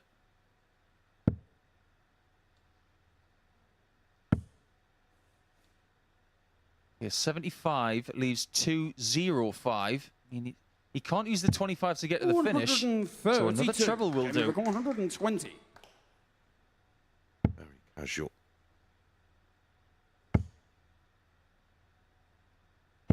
60. Dummy require 148. Two treble 20s and double 14, I'm sure, will be the route. Put it past him. Ooh. Those small flights, 60. those Jamie very requires popular 60. style of dart. Served him well this week. Helling needs tops to get his first leg of this contest. You're going to go the other side. Game He show isn't. He's going to sandwich it in the middle. Jamie Kelly. Plenty of claps for JK. He's the local favourite here tonight. Fourth leg, it's Dom to throw We have first. Scotland and Game. Sweden into the semi-finals. Two English players, but one of them is from up the road. Taylor from about an hour and a half away. 60. Yep, about that.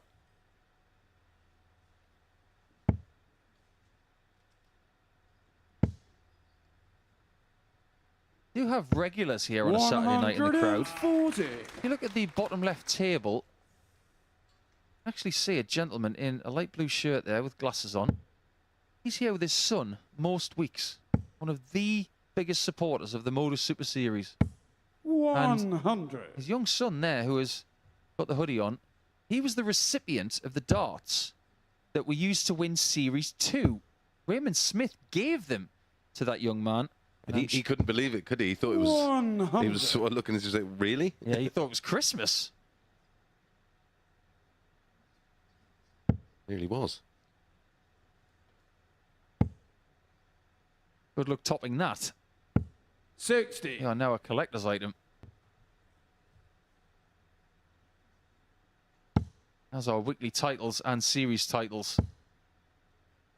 Always something else you want to do here. 60. No matter how much success you have. Luke Littler wanted 3 series titles before he went to the Pro Tour. He was stopped by Polish player Sebastian Białecki.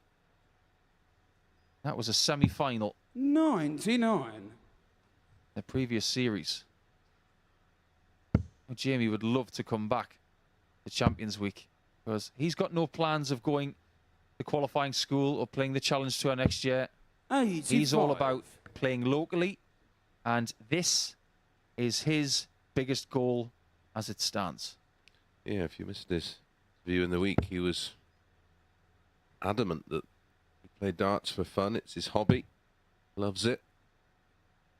But his circumstances 42. don't allow him to Jamie Rick 160. be fully committed.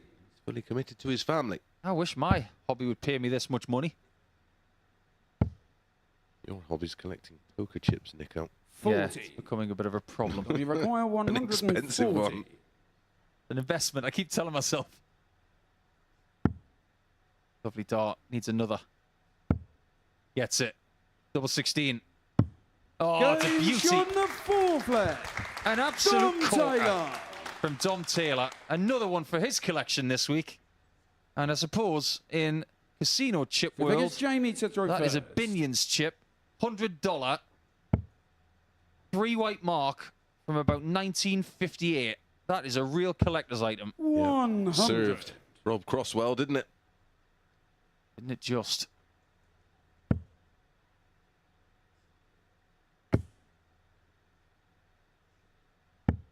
There it is again. 134. 3 consecutive treble 18s hit. level of performance has again topped the 90 mark. Not played his best in this game, but is starting to. 180. Starting to warm to the task. Followed by a Max. Finally missed it. Not for long. 92. The once. Who does he think he is? Conan Whitehead? For me, the best treble 18 shooter here at the MODUS Super Series. The former series 43. champion. First person to lift series trophy.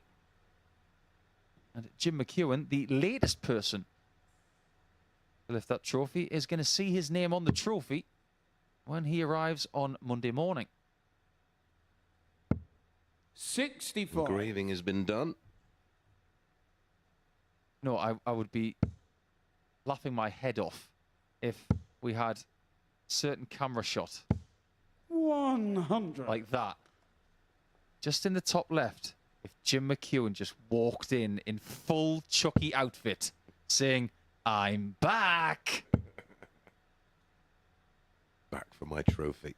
100. A bit like that guy in Independence Day. "Hello, boys. I'm back." Tops. 38. Oh, it's just taken out 140. May require 110. Close this one out with another 3-figure out. Gonna go 17 here. Leave his favourite double. 74. Move the wire. Jamie require 40. Double top to keep us going in this sixth Angel game. on the fifth leg. And Jamie Kelly does still have a chance of winning this group. He needs to win the last 2 legs of the contest. He's already survived one match start. Game on. You know how tall that Dom Taylor is, because Jamie, he's easily over 6 foot tall. If you saw Dom Taylor walking down London Road this week, you probably didn't recognise him because he had a bit of a naughty cap on.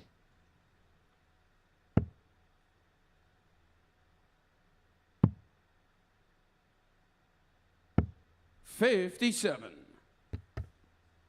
Seeing earlier in the week that Portsmouth been welcoming a lot of Swedish people recently, like Andreas Harrison. Got Johan Engström coming next week. The Sweet Ferret. 96. Ton is still here. Feels like he's been in Portsmouth for about a month. He isn't any longer. He's going to have to pay some council tax. 180. One of those 180s where you pass go and collect 200 quid. So often you'll have to start paying rent on it. It's his second max. 140. Great reply, though. Gotta be a way of playing Monopoly on a dartboard. Someone's got to come up with that.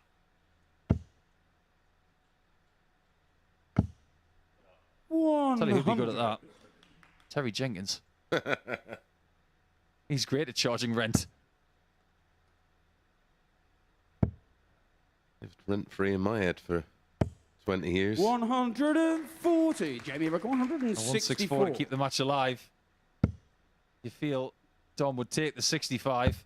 Oh, it's the bullseye! Oh, wow, that was a great effort. Well, in the background, 65. Dom Taylor was nodding as if to say, this is going in. Yep, it was just a smidge away, pal. That was for a treble 11.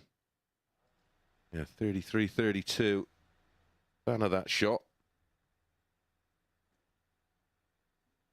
It is tops, though, for his second match dart. 45. Jamie Might requires have 25. a one-leg shootout to see who stays on the board and who has a break. And the loser will be playing the first semi-final. It's Andy Game show Bolton. the sixth leg. And we do go Jamie to Kelly. a deciding leg. Going to be advantage. Jamie Kelling, he Seventh has the and final darts. against Jamie to throw first. He's played better in this on. game than his previous one. I suppose you could say he's incrementally better. You do fancy whoever he plays he may need to find an extra level. 140. Whereas This level. Dom's bad game this week is 90 average. Pretty much. 140. And it's a game where he's had 7 140s now, a 140 finish, and 42% on doubles. That's a bad game for him this week. And it's 4 more. 140. 3 more 140s than Jamie Kelling, who just hits his 4th. But he does have 2 maximums. Is Dom getting one? Of course. 180. Know what I'm buying you for Christmas? Crystal ball polishing cloth. Polish it like they do with the bowling balls. Oh, the old Shino 85. ball. Oh, Homer Simpson puts his head in that and makes it nice and shiny. This game really has been rather remarkable after a little bit of a slow start. Jamie Yeah, it was Maguire, initially a 136. Slow burner. 2 treble 20s. Oh, Dom will be back. 12. The double 16. 96. Dommy Well, required if he hits Motown, 44. he's going to be dancing on the ceiling. Double 16. Game He wins the shot group, and the match. and Jamie Kelling put Dom one Taylor. great fight up to the tower. But it means that Dom Taylor is going to take on Victor Tingstrom in the second semi-final. That's got some narrative. Andy Bolton is going to take on Jamie Kelling in semi-final 1, and that will start shortly after 10 o'clock. We will take a break, but don't forget to join us after 10 o'clock on Sporty Stuff TV or via the Modus Super Series YouTube channel, because the semi-finals are imminent here in week 2.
Welcome back to the MODUS Super Series, where before the break we saw Dom Taylor get the better with Jamie Kelling in the last leg, decided by 4 legs free. That means he's the only player to have gone through the group stages tonight without a defeat to his name, such as the impressive nature of Dom in the groups. Right, that is the end of the pool stage action. The semi-finals get underway from 10 o'clock on Sporty Stuff TV and on the Super Series YouTube channel. But before that, we've got a little bit of a treat for you. The players have been getting involved in the latest edition of the Bullseye Challenge, where players try to hit as many bullseyes as possible and try and head the series leaderboard. Paul Hinks was in charge of the action, and goodness me, did we have some fun attempts this time round.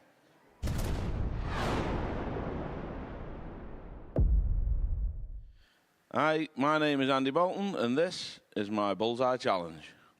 What a brilliant introduction from the man from Scotland, formerly from Stoke. Said this is his Bullseye Challenge. He was introducing himself like he'd done it before. Well, he has done it before in a previous series, and he does have a personal best to try and top today. 13 is his PB. Will he better that today to vault his way up the table in the Series 6 standings? He's going to beat 13. He's going to need plenty of the centre. And he group it together and get a big visit here. 5 bullseyes. That'll do. More of that, and he might be at the very top by the end of the 60 seconds that he's got. Oh, he's out of breath already. Stay there. Another 5 will be handy. 4 bullseyes. 4 will do. Another player outside of his comfort zone, running back to the oche. But predominantly, his first start has been absolutely spectacular. 5 bullseyes. Wonderful effort from Andy. He was going to have a personal best here. Just how good is it? 2 bullseyes, just 1. Yeah. 2 bullseyes on that.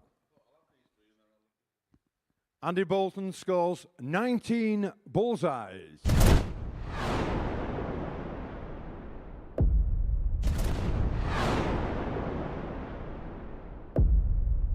My name is Jamie Kelling, and this is my Bullseye Challenge.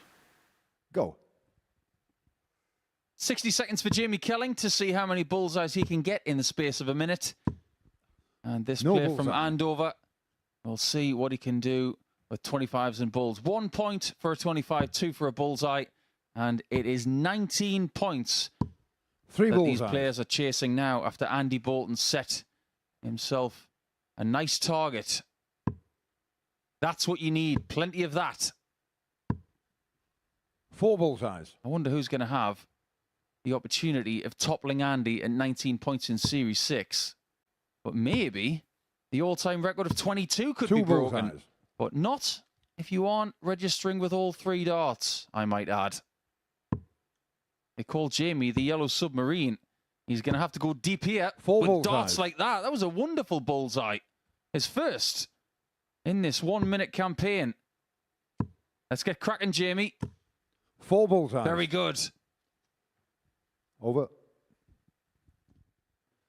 Jamie Kelling scores 17 bullseyes.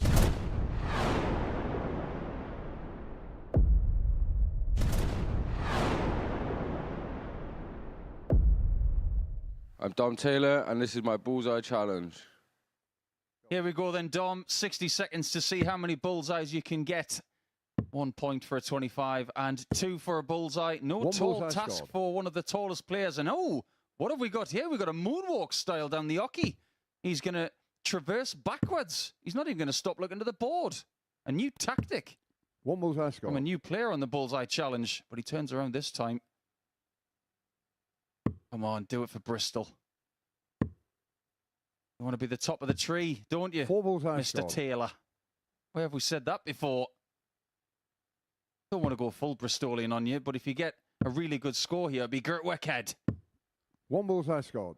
You can do it, like they say in the water boy. You can do it.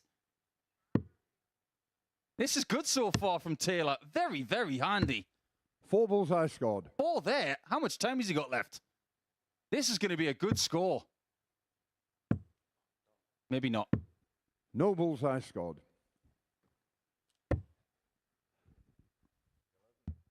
Dom Taylor scores 11 bullseyes.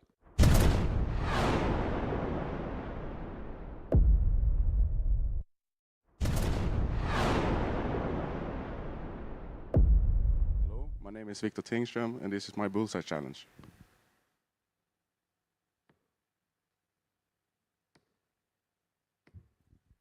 No scored.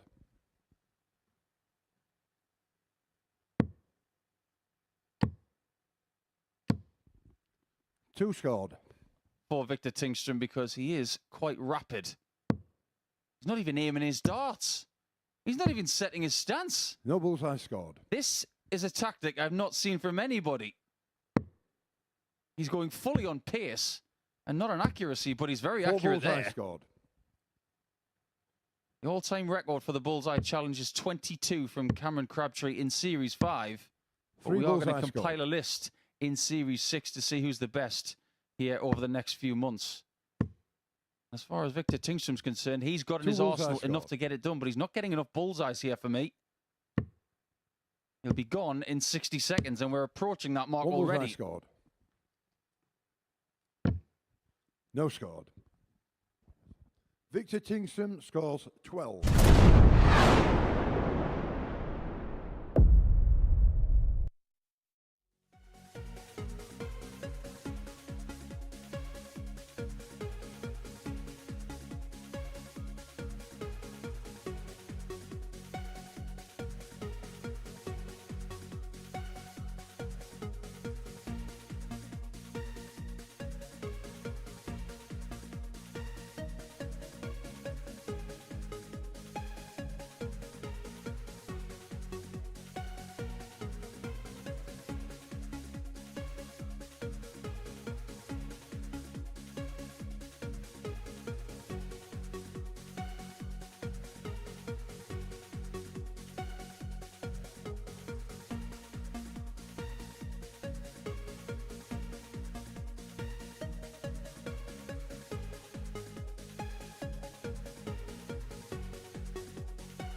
Hello and a very warm welcome to the MODUS Super Series here from the Live Lounge in Portsmouth. We've made it through to the semi-final stages here in week 2 of competition here in Series 6. Just 4 players now left in the race for a place at Champions Week, and we've already seen the pool stage action take place. Well, this is the best of what we saw earlier on this evening, as described in commentary by Paul Nicholson and Chris Mason.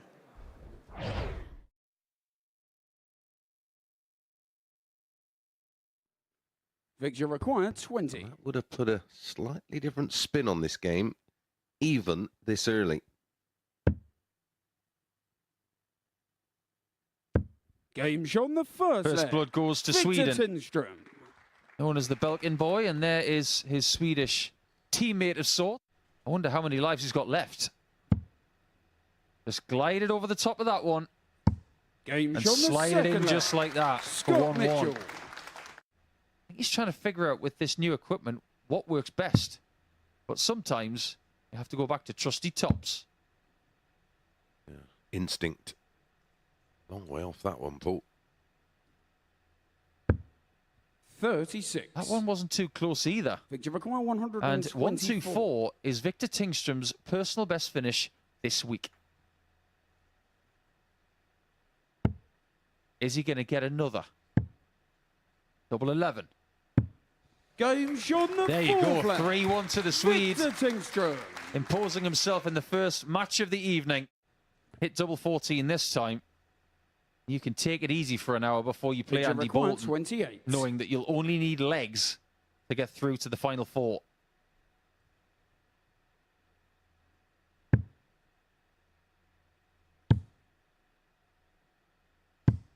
He does win the game by 4 legs to 1, and Mitchell's got an Victor awful Tingström. lot to do when he plays Andy Bolton in game 3. Then finished the day off in 96-98. Just staggering numbers. And there is his second maximum of this match. And then Wednesday, 102.12. 97.54. 180. Don't you And require 100 and- 50. Then a 93.94, then a 109.31. And a Game shot on the 97.42. third leg. And an 11 Staggering numbers. Taylor. My word. Tommy has to take out the 103. The finish achieved by Dom Taylor this week. 2 12s. Stay in the game. 91. He's had chances. He's had 10 Tommy darts a requires double in this 25. game. Hit only 2 of them. That is the tail of the tape in this contest. Dom's had the darts. And he put the gun on the rack. Yes. Game shot. What a and great the assist that match. was from Dart Dom 2. And Taylor. Tommy Morris has got an awful lot to do. We have had TikTok celebrities, whatever they are here, haven't we? Or Game shot on the social second media leg. celebrities, Andy influencers, I Bolton. think they're in this match.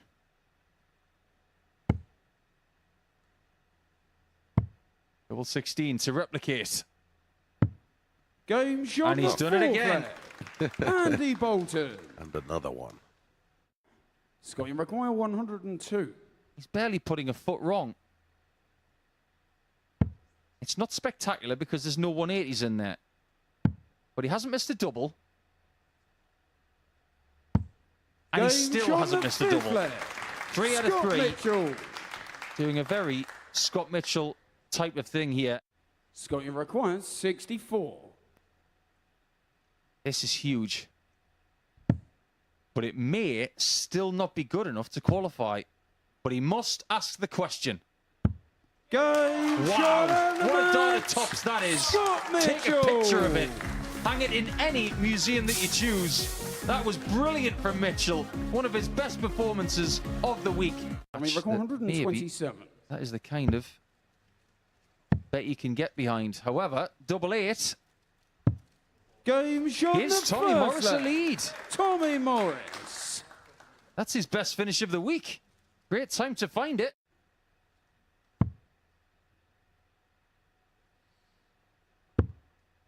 Double 3 for Tommy. Tommy's turn to be in the trapdoor. No score. Wrong bed. Jamie Performs a requires Goldilocks. 6.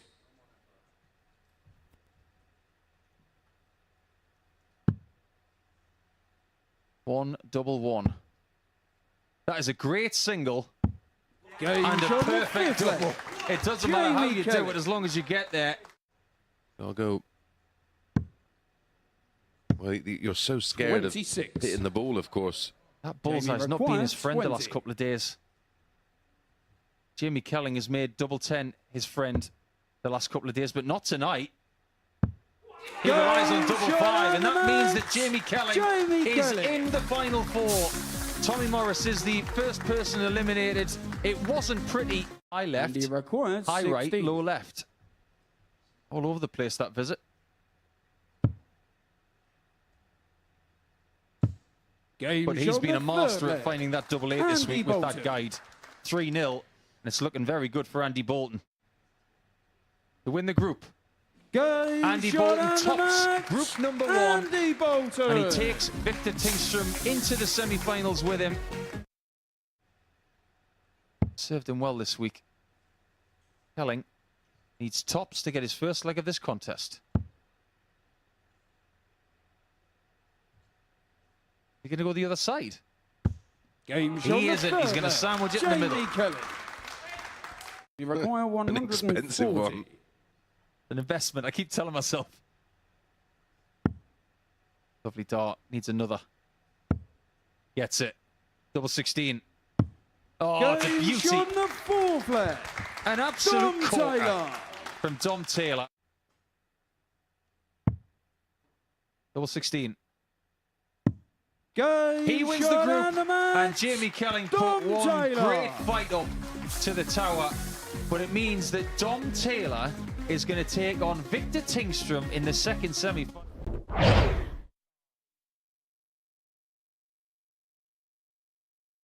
So that was the action that we enjoyed earlier on this evening, and we were enjoying it in the company of Mace the Ace, Chris Mason, and the assets himself, Paul Nicholson. Chaps, a really interesting evening, and, well, only one player has actually come out the group stage unscathed, and that's Dom Taylor, the player of the night so far. Yeah, the player of the week for me, and he looked every bit of it tonight. He had to dig deep against Jamie Kelling. Of course, the advantage of winning that game means he avoids Andy Bolton, who himself has looked very good tonight, and that's a come through strong at the back end. Well, these are the results from this evening's session. Victor Tingstrom got off to a really strong start against Scott Mitchell. Mitchell then beating Bolton in Group 1, and then that 4-0 victory against Victor Tingstrom. Andy Bolton, both his games, even that defeat to Scott Mitchell, been very strong this evening, as Chris said. Yeah, he's looked really good, actually. And it just goes to show that some of the rules that we talk about in the MODUS Super Series in the group stage before Saturday night, they can actually transpond to Saturday. Lose tight, win big. And that's exactly what Andy Bolton has done.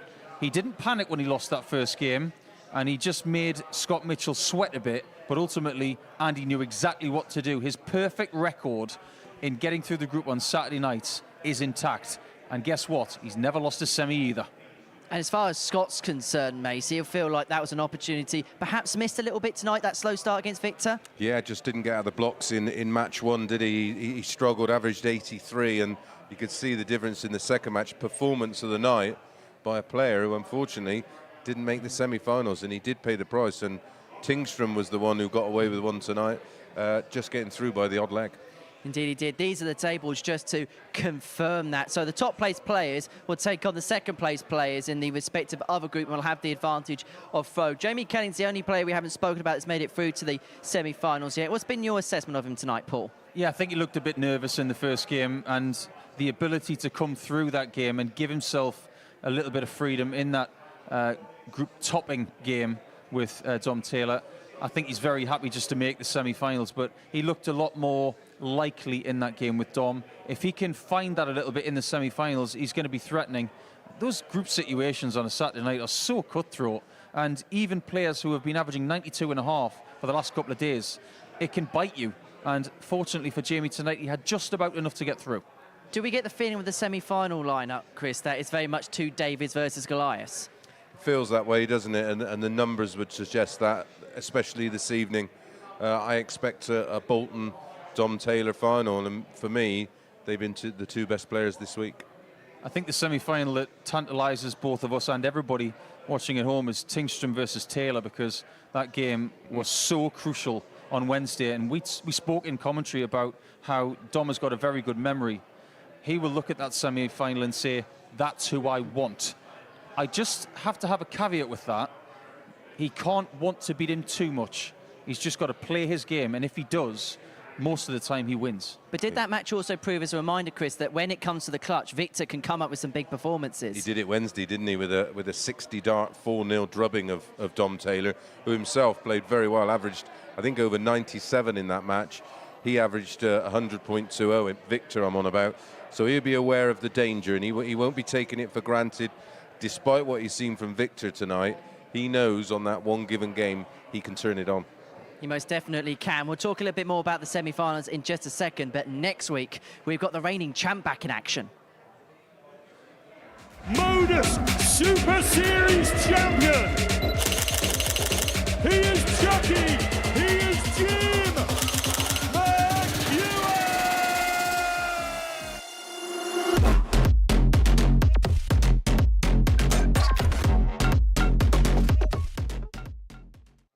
He gave it the big licks when he won the big bucks, didn't he, Jim McEwen, a few weeks ago? And Chucky is in quite the week next week. And as far as Jim McEwen's gone, obviously, I've not really spoken to you since Champions Week. How would you assess the way that he played in that particular week?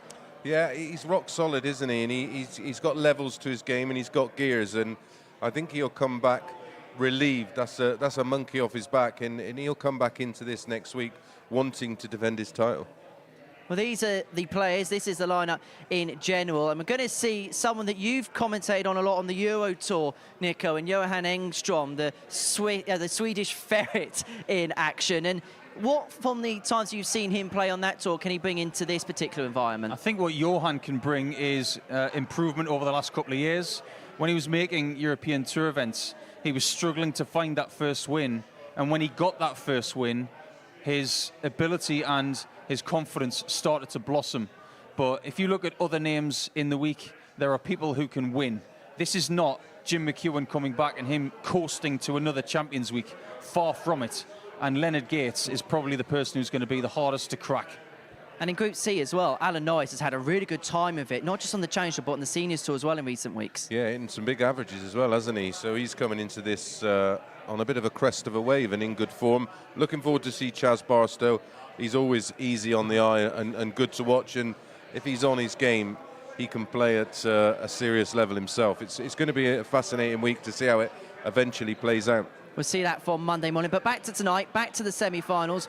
What do Victor and Jamie, do you feel, need to do right in their semi-finals if they're going to pull off what it feel like, as far as the bookies are concerned, upset victories? Tingström's going to have to find 10 to 15 points on his current average to be competitive.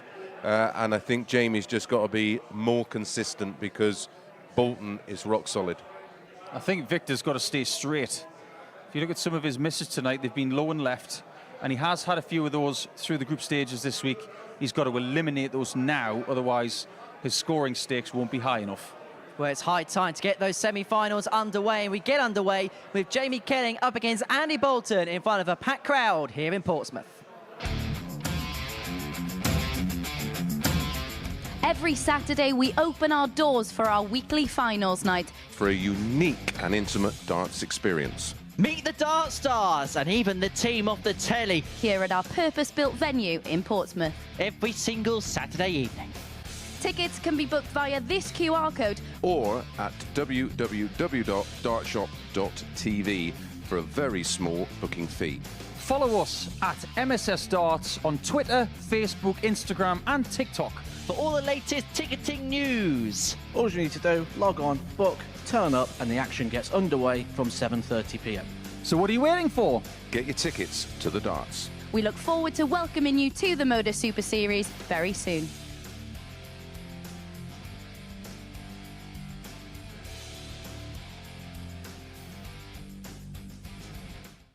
Here we go, semi-finals time here at the Super Series, and it sees Jamie Kelling, a former weekly winner, up against another man who's picked up the big pot here at the Super Series as well in the past year, Andy Bolton. Who's going to be the first player to make their way through to the final? Let's find out in the company of our commentary team. It's hello once again to Paul Nicholson and Chris Mason. Thank you very much, and a very warm welcome to our semi-finals to everybody tuning in on Sporty Stuff TV.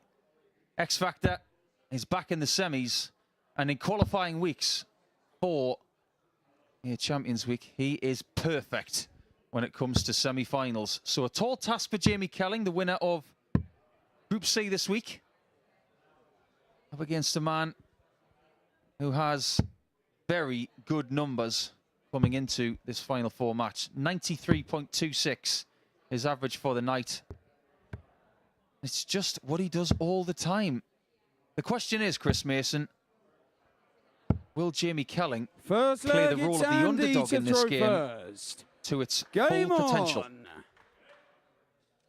Yeah, and I think if you treat it that way, Paul, it'll just take a little bit of the edge off. Fully aware of the task at hand. 96. He was in a position of comfort on Thursday and Friday, courtesy of 8 points on day 1, 85. 8 points on day 2, and 1 win from 2 in his group here tonight. Lost 4-3 to Dom Taylor 57. in a game that signified who won the group, but Jamie was already through because of a 4-2 win over Tommy Morris. Dorset has not had a good night as Mitchell and Morris left us in the group 61. stages. Sedate start from both. It was an interesting interview with Andy 99. at the start of our show tonight.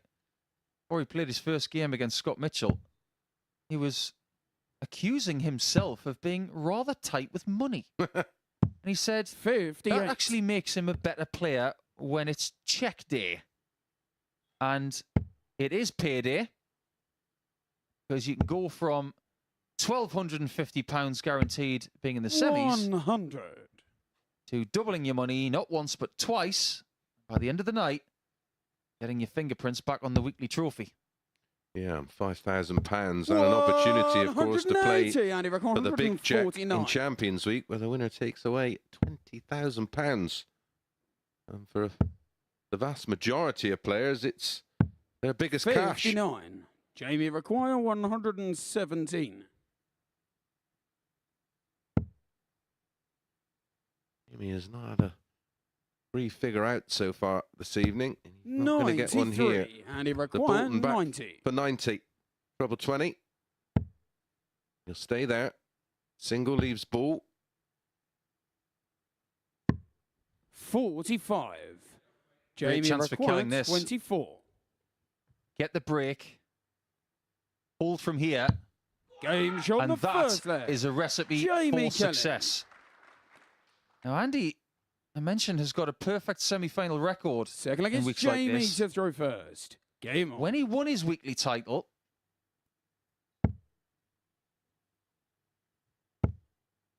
it was in Series 4, Week 7. 140. Who did he beat in that semi-final? It was a certain Scott Mitchell. Strange how paths just cross like that. He's already lost to Scott tonight. I 98. wonder if it's an omen that he's shared the practice room with the chairman of the Farmy Army again. Congratulations to Stephen Bunting, who got the 93. better of Stowe Bunts this evening, 16-8, and Rob Cross, well, handing out a bit of a whooping to Damon Hetta, 16-6 of the semi-finals. 100.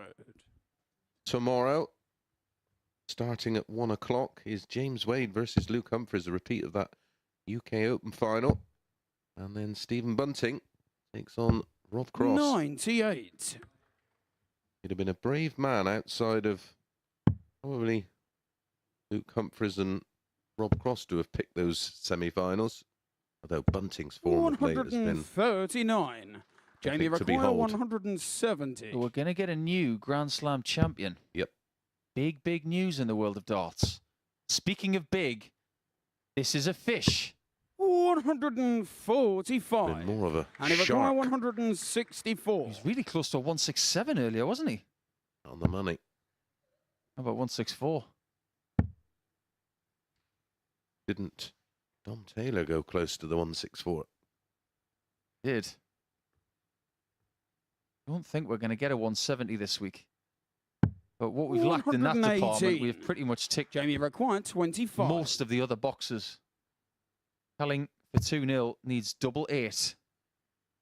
What a start this would be.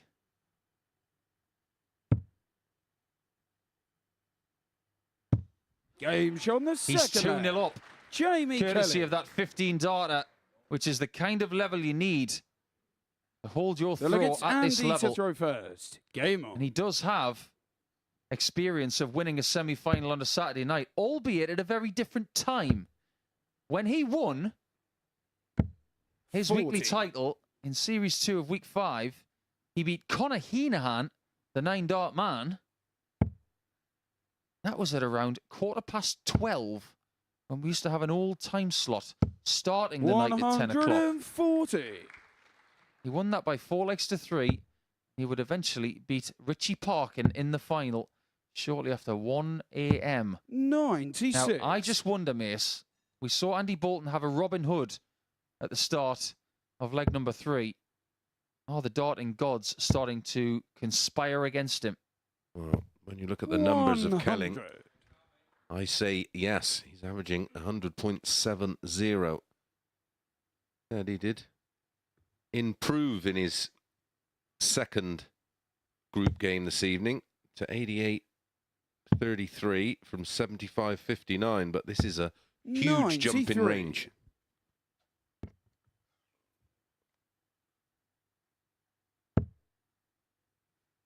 Struggled with the first start. A little in his group tonight, did JK. 43. He has right there. Bolton hasn't really been in this kind of trouble over the last 2.5 days. Been in a very comfortable position, but 22. you wonder if the man who's playing day 6 of his week may start to feel it a little bit. He's played a lot of darts this year as well. Yeah, fatigue. Well, play its part where 140. Kelling, with the limited amount of darts he plays, will be as fresh as a daisy. He came in, of course, on Thursday and Friday. He's not been travelling Europe this year, playing in European Tour events, qualifiers, challenge tours. Pro Tours. 140. He's been everywhere, man. Jamie requires 78. But Jamie might have everything, man. 20 and tops to maintain this 100 average. 58. And he requires 110. And he's only had 1 darted double so far in this semi-final. That was at the ball. Not going to get another. I think this is a good play here. Just assessing what he needs to do and just 94. dictating the pace a little bit, making Jamie think. required That's 20. good hockey management. Agreed. But that's a James good on the double 10. third leg. 16, Jamie 15 and Kelly. 16 that Arch used so far to go 3-0 up. Double break as well. Fourth leg, it's Jamie to throw 95, first. 94 Jamie. the average. 87.25 for Andy Bolton. He's going to have to find the gear. 100. Going to need 4 straight legs to keep up this trend of the last couple of weeks. 136. Scotland has had a big say here in Portsmouth with Jim McEwen, who returns next week for Yeah, another crack at a weekly title. Safe travels, Jim, if you're on your way down. 140. Willie Borland last week.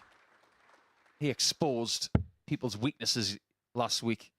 He was the best player in the semis and final by quite some distance. 137. 6 starts from here. And he's in the final. Easy to say, hard to execute. Treble 18. 55. Oh, Andy Bolton. He's in a similar position. But it could be save the match. Got 2 visits to get rid of 228, and that's beautiful. 140. Like you said, Mace, he's only had 1 shot at the bullseye. That might be all he gets in this visit. 1 shot at the bullseye. 45. But even and he here, required 88. he might even gamble if he doesn't get the 60. He doesn't have to go 18 bull here. The odds do say that if you lay up, you've got a better chance of winning the leg. He might go 60. 63. Didn't take the chance. Interesting. Respect. Jamie require 161. Over to you, Jamie. Was he right? Everybody in that position wants to sink 72. that And he biggie. required 25. get into the final in minimum time. 88. Been brilliant at this week. 9. And not right now, meaning Jamie Kelly Jamie could require beat Bolton by 89. 4 legs to nil to be the first name in the week 2 final. How's his ball shooting? 64. So close again. He's been And he round the requires bullseye 16. like a second hand on a clock. 3 times tonight. He's hit that very spot. Game shot on the 4th leg. So a match start has come Andy and gone. Bolton. Where have we seen this today?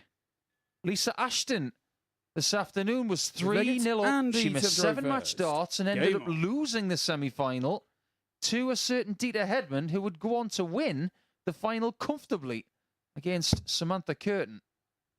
Yeah, the thickness of the bullseye wire away from being in the 60. final. Doing it comfortably.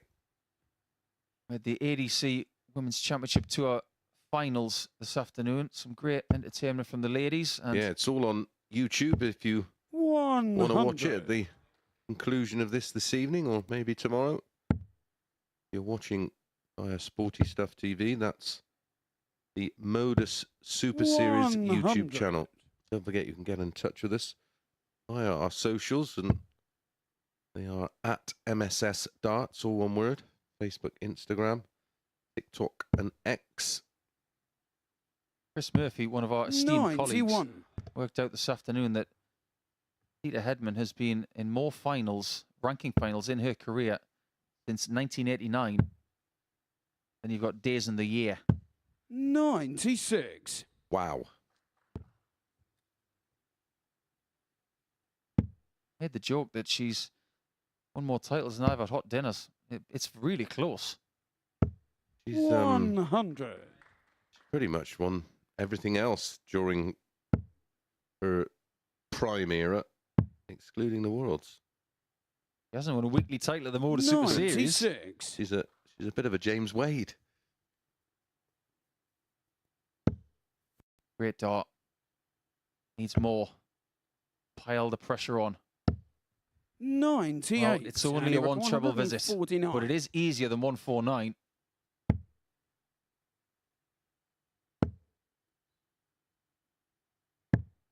Andy is 91. in his range. Jamie require 112. 88 to 92 all the time. That's what he does. But he's at the lower end of that. And he might have to survive another match dart.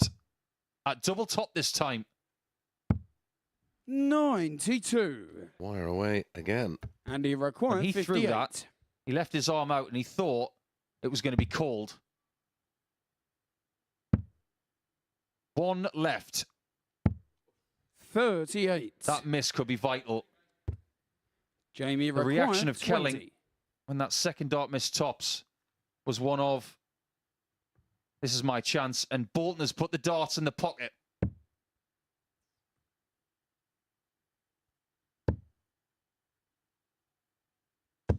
He's got to get them No back score. out. And he required I can't 20. believe it. 5 match darts. That was a bad first dart. Yeah. That made everything more awkward. You've almost got to burn one, haven't you? Talked about hockey management. Was it crafty of Andy to put the darts away when Jamie could see it?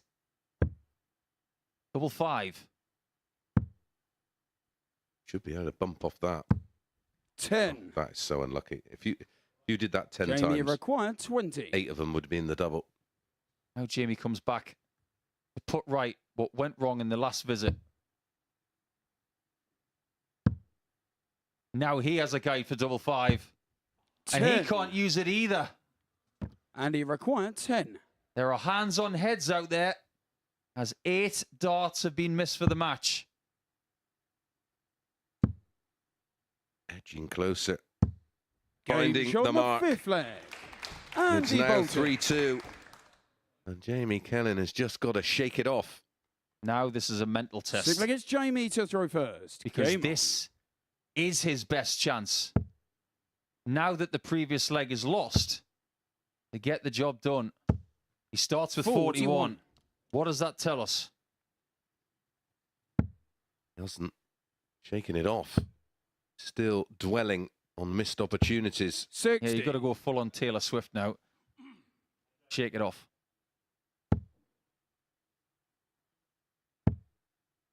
Inside, he will be feeling 41. very, very shaky. Oh, we're seeing how he's feeling on the inside. What do you do when you're feeling like this? It's that big, long breath. And you've got to breathe in slowly, but 59. the exhalation's got to be longer. You've got to slow the breath down, get that equilibrium back that you've had all night. What you do by slowing that breath down 59. is it actually regulates the bloodstream and it calms you down quicker. And the heart rate. 140. Don't forget, Andy put his darts in his back pocket. He can smell blood. These moments are where you really 43. learn about yourself. The last thing he needs to do is gesticulate to the board and allow Bolton to see that, because he will feed off 60. that. What Jamie needs now is a ton. Something straight. Something effective.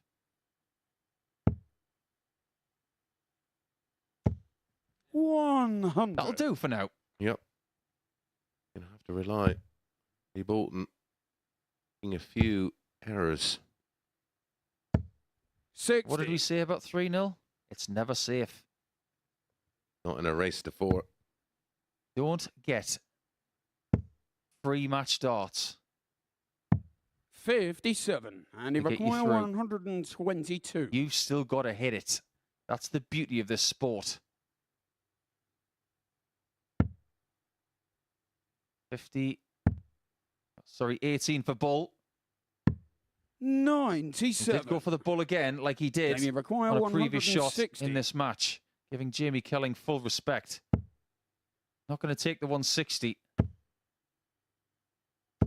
60. And he required Does 25. get the 2-dart range, but he's thrown 21 darts in this leg.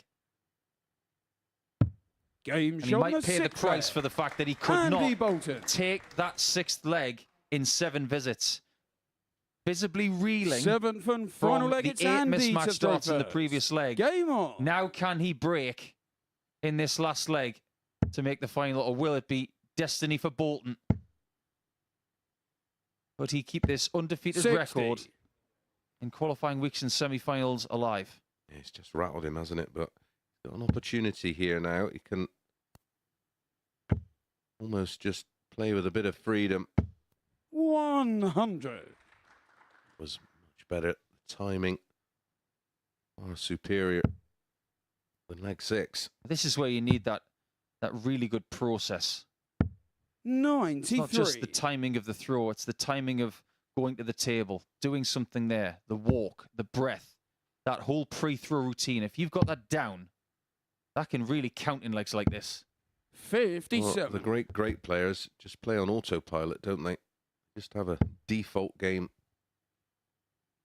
Well, we harp on so much about the better players have the better 100. B game.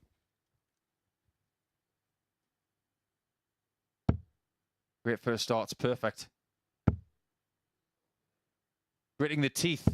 125. Still very much in it, but the lead could have been greater. Bit too aggressive. 47. Now here is a real opportunity. What's your target if you're on 219? Got to go back upstairs. 42. Disaster. Absolutely. Nothing left to finish. This has been an attritional battle. Both players have played fabulously this week. But this, pure grit. Pure pressure with a capital P. 84. Big will that be? Last start 57.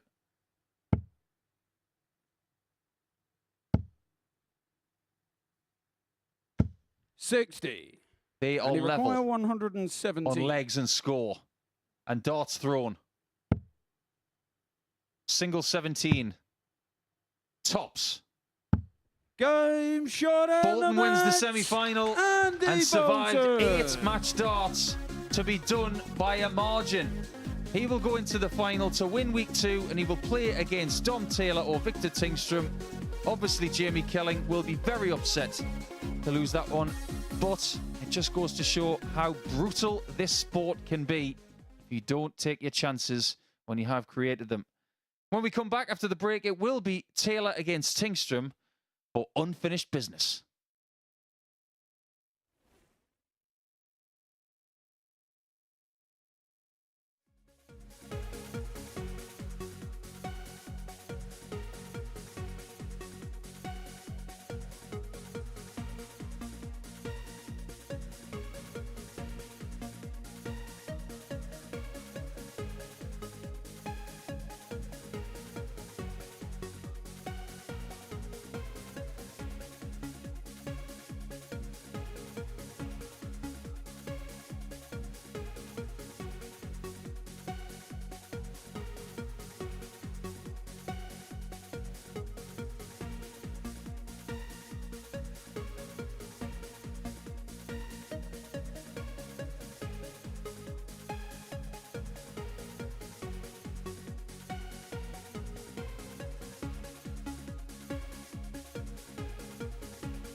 Boy, what drama we're experiencing here at the MODUS Super Series. Before the break, Andy Bolton from 3-0 down got the better of Jamie Kelling by 4 legs to 3. And as he came off stage, he muttered the words "charmed life" as he makes his way through to yet another final here at the Live Lounge in Portsmouth. The question is now, who is he going to face? Is it going to be the Swede, Victor Tingstrom, or Dom Taylor, who's looked oh so impressive tonight? Let's find out in the company of Paul Nicholson and Chris Mason. Thank you, Henry. Well, the question is, who can stop Dom Taylor? I say no one. Chris Mason has spoken. He doesn't think that Victor's going to stop him, but he did on Wednesday. And that's what this game is all about. When Tingstrom played Dom Taylor in round 5 on Wednesday, it was a shootout to see who won the group. This is to make the final, so the stakes are even higher. But since that game, we've had more information about Dom. First leg, it's Dom to throw. He has the first. darts. Game on. This is unfinished business because Taylor has been dreaming of this game since Wednesday night. Yeah, the only thing he can't do is try too hard to gain revenge. 95. Maybe repeat. What he did do in that defeat to Tingstrom was miss doubles early. 180. Starting deja vu. Oh dear. Not again. One thing we know about Dom is that no matter what anybody else has done this week, they have not reached his levels. 60. So that 180 is not going to phase him. No. But it is a bit of a signal that Tingstrom is here to go for the throat. 140. Well, he's unquestionably been statistically the worst player of the 4 140. that were in the semi-finals. Yeah, fair enough to say it. 4 out of 20 on doubles so far tonight. One maximum. 81.14, his running average tonight. 41. Compared to Taylor, 94.22. And Taylor is undefeated. The only undefeated player here this evening. But there's something in the air. 56. And it's not Anton Östlund's cologne. 140. Even if it is, it will remind Victor Tingstrom of something. Double 10. Game shot in the first leg. What a leg that is. 12 darter. And that brings Anton to clapping. And he had a big smile on his face. Second against Victor to throw There he first. is. Game on. Hi, Anton. It was a 12 darter, Nico, but it had a 41 in there. It was 460 in 9. 58. What we won is 501 in 9. Not that we won too much. And a 170. But what I was going to say was, Victor wants something, and he wants it for 2 reasons. 180. Second maximum of the second semi-final comes from the Bristolian. Victor wants to get that weekly title for himself. That is job number 1. 99. Job number 2, he wants it because Andreas Harrison's got one, and particularly because Anton's got one. And it would stop Anton from bragging that he's got one and Victor hasn't. Just for a second, we thought Dom was going to be on 6 perfect darts again, which he has had twice this week. 82. This one did have potential. It's delivering. Yes, it's living up to all of our hype. Who was it who sang 92. Don't Believe the Hype? Was it Public Enemy? Be a good walk-on song. Might be a bit crass, though. I'd only be able to walk out to that one after about 10 o'clock at night. Lucky that, because it's after 10 o'clock. Double 15 for an 11. Game wow. shot in the second a leg. 12 Dom from Tingstrom. Taylor. An 11 from Taylor. Third Well, against the Dom first to throw semi-final first. Game was on. really edgy. This one would be more opposite. This one's sharp. 100. This one's about as sharp as Jim Jeffries' wit. Sharper than Gordon Ramsay's kitchen knives. Low left. 125. Said he had to eliminate that completely to stand a chance. I stand by it.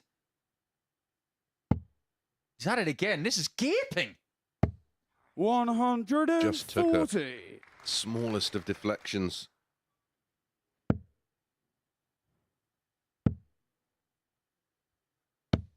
At times this week, Dom Taylor has played in a different stratosphere. But at the minute, I know it's early, and at times this week he has been like this.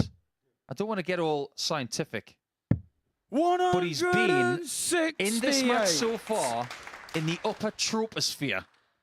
That's really high. Well, it was 12, then an 11, Whoa, and he's on a 10. 180. The leg 4 should be a 9 if this goes in. Game Oh shot my word. Dom Taylor. Easy as ABC. 1, 2, 3. Fourth leg, it's Victor to throw first. Tingstrom's Game not on. too shabby. Oh, this is just so exciting. 135. There are times for stats. There are times for talking about what they did days ago. Let us just revel in what they are doing right now, because this is out of this world. 139. Well, he's smart to himself because it took a deflection to set up the 9. And then he did. I mean, had that dart gone in, he'd have been on 144, and he did go. Treble 20, treble 20, so would have been on double 12. As it was, he has to settle for a 10.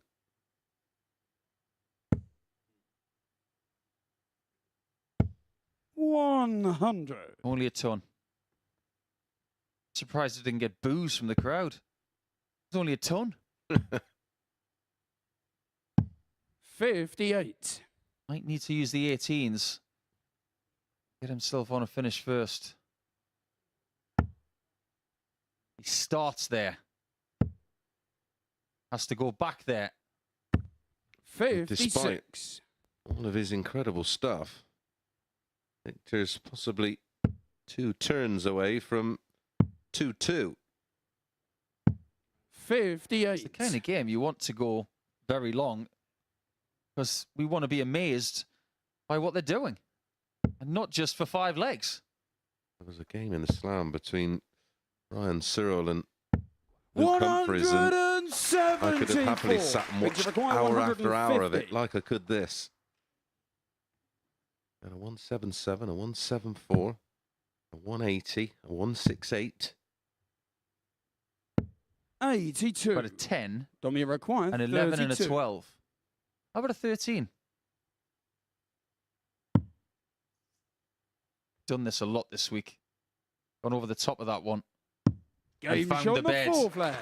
We have Dom to Taylor. settle for a 14 darter.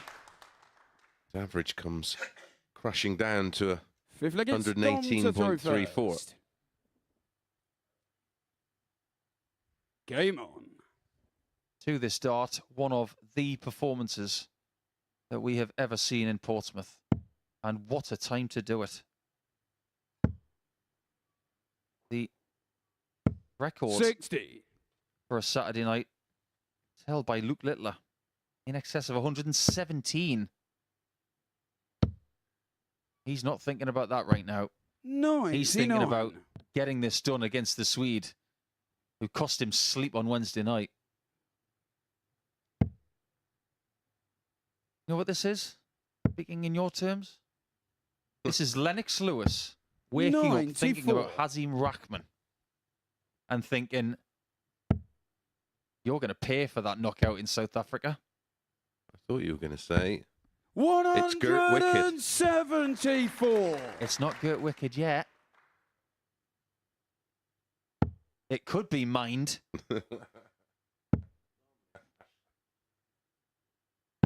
Don't discount Tingstrom yet. He's just had a 174 off the back of a 99. And he has played so well.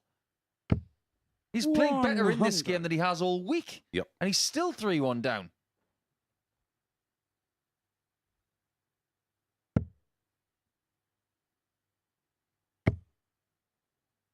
'18s, surely. 137. Victor I personally don't agree with the 19 switch there, but it has worked to get him in treble to single to double combination 56. range to make the final. Dummy require Yeah, so to 130. keep this run of 5 visit and sub 5 visit legs. Treble 18.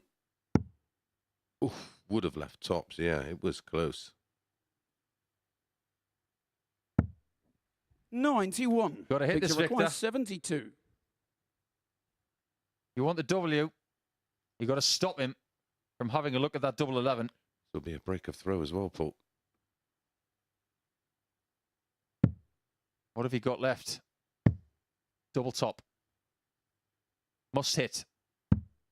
32. That might be that. Dummy require 22. He's tried really hard to live with Dom Taylor in this game, but he has been simply outrageous.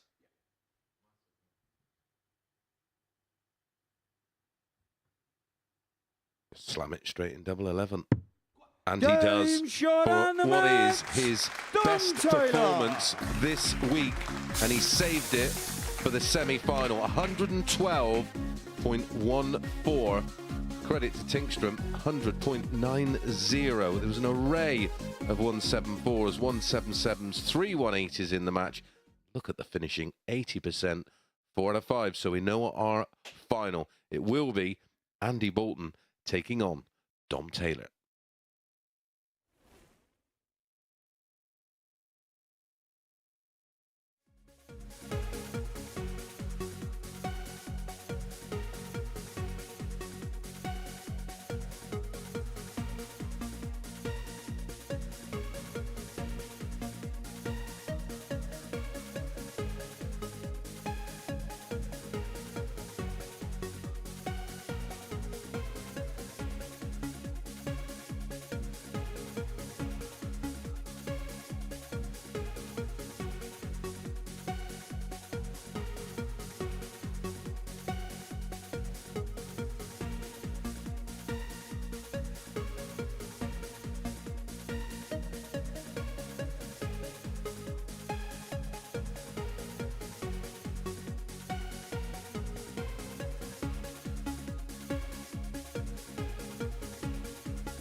Welcome back to the MODUS Super Series, where we have made it through to the final, and the two favourites are there, Andy Bolton and Dom Taylor. It's a tale of two completely differentiating semi-finals. Chris Mason and Paul Nicholson have been watching all the action in the commentator box. We'll talk about that remarkable performance from Dom Taylor in just a second, but we'll go in chronological order, begin with that first semi-final. Jamie Kelling, 3-0 to the good, but Andy Bolton stuck with the task and got over the line. Yeah, because of 8 missed starts from Jamie Kelling, that's one that's got away. It wasn't a case of Bolton winning that match. It was very much Jamie Kelling losing it, and yeah, that'll haunt him for a while. Yeah, as I say, that's going to really smart with Jamie. This is kind of the moment. Well, this is the 117. Both players on 117 to win the match. And look, moments like that prove how class Andy Bolton is. Yeah, very much so. I think there's a lot of different moments that are going to hurt Jamie in that game, but there's a lot of what Andy does in his career is involved in that match as well. The inability to give up. I know that he put the darts in the pocket, but I think most people probably thought at that point that putting the darts on the table or away somewhere, because it didn't feel like Jamie was going to lose that one at all. Sometimes that dartboard on the wall can be very, very cruel. You can throw a great dart at 5-5, but sometimes it nestles underneath the flight, sometimes it doesn't, and that's the cruel side of the sport. Most certainly was. And then from that semi-final to the second one, where Dom Taylor's basically saved the big performance for the big time. It very much feels like he's announced himself this week. It's his coming out party, and he's putting down a marker to right now to World Darts, because that was a world-class performance against someone hitting him with absolutely everything. It was class from both, from start to finish. If you're Victor, you're kind of holding your hands up saying, look, I've just been beaten by a better guy here. Yeah, you can see at the end of that game that Victor's disappointed. He had ambitions of getting his first weekly title alongside Anton and Dirty Harrison. It's not meant to be this time, but he's had a much better second tilt at it than his first one. But sometimes you do have to hold your hands up and say, my opponent was just on it. And when you consider the level of play that we had from Victor in that second semi-final, that's just about as well as he's played all week statistically. It still wasn't good enough. I'm not sure there's anybody here this week, or maybe anybody in this series, who could have won that game. Well, statistically, it was a better performance in defeat than the 4-0 win he had over Dom on Wednesday. That is, well, the way the cookie crumbles sometimes. But interesting, one thing that you wouldn't have seen on the broadcast, but I was coming up on stage at the end of that second semi-final, was sometimes you see players go, they take all glass of fans. Dom Taylor, he was straight off, straight down the tunnel, straight in the practice room, no messing about. This is all business. He's been here before. He wants to right the wrongs from before. And my goodness, what a way to do it. And job not done yet. Andy Bolton, a wily campaigner, as we saw in that semi-final. He doesn't know when he's beaten, and he loves a pound note. Do you know what, Henry, as well? Chris and I have worked together a lot here at the MODUS Super Series, and we continue to get it right, because you went for Taylor and I went for Bolton. So one of us is going to get it right, but we forecast this final because of what they've got in the locker this week. With Andy, it's a case of what has he got in the locker continually.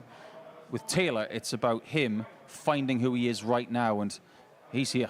Hey, no praise like self-praise, is there? Well, this is the... Well, you wouldn't give us any, would you? Occasionally.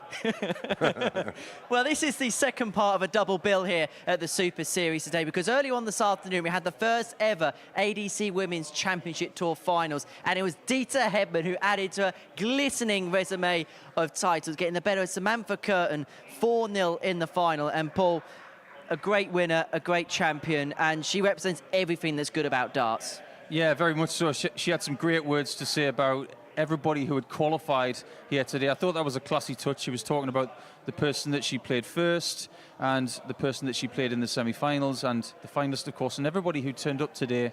It wasn't everybody's day, but it was Dieter's day, and I think the ADC have got to be really proud of how things materialised today. Lots of people watching on YouTube and lots of interest, we hope, for other ladies to try and make it here next time. And of course, you don't know where this is going to go, but this is the starting point. This is the first block, and they can help. Everyone who played there has got that pride of being the first to be on that stage for that event.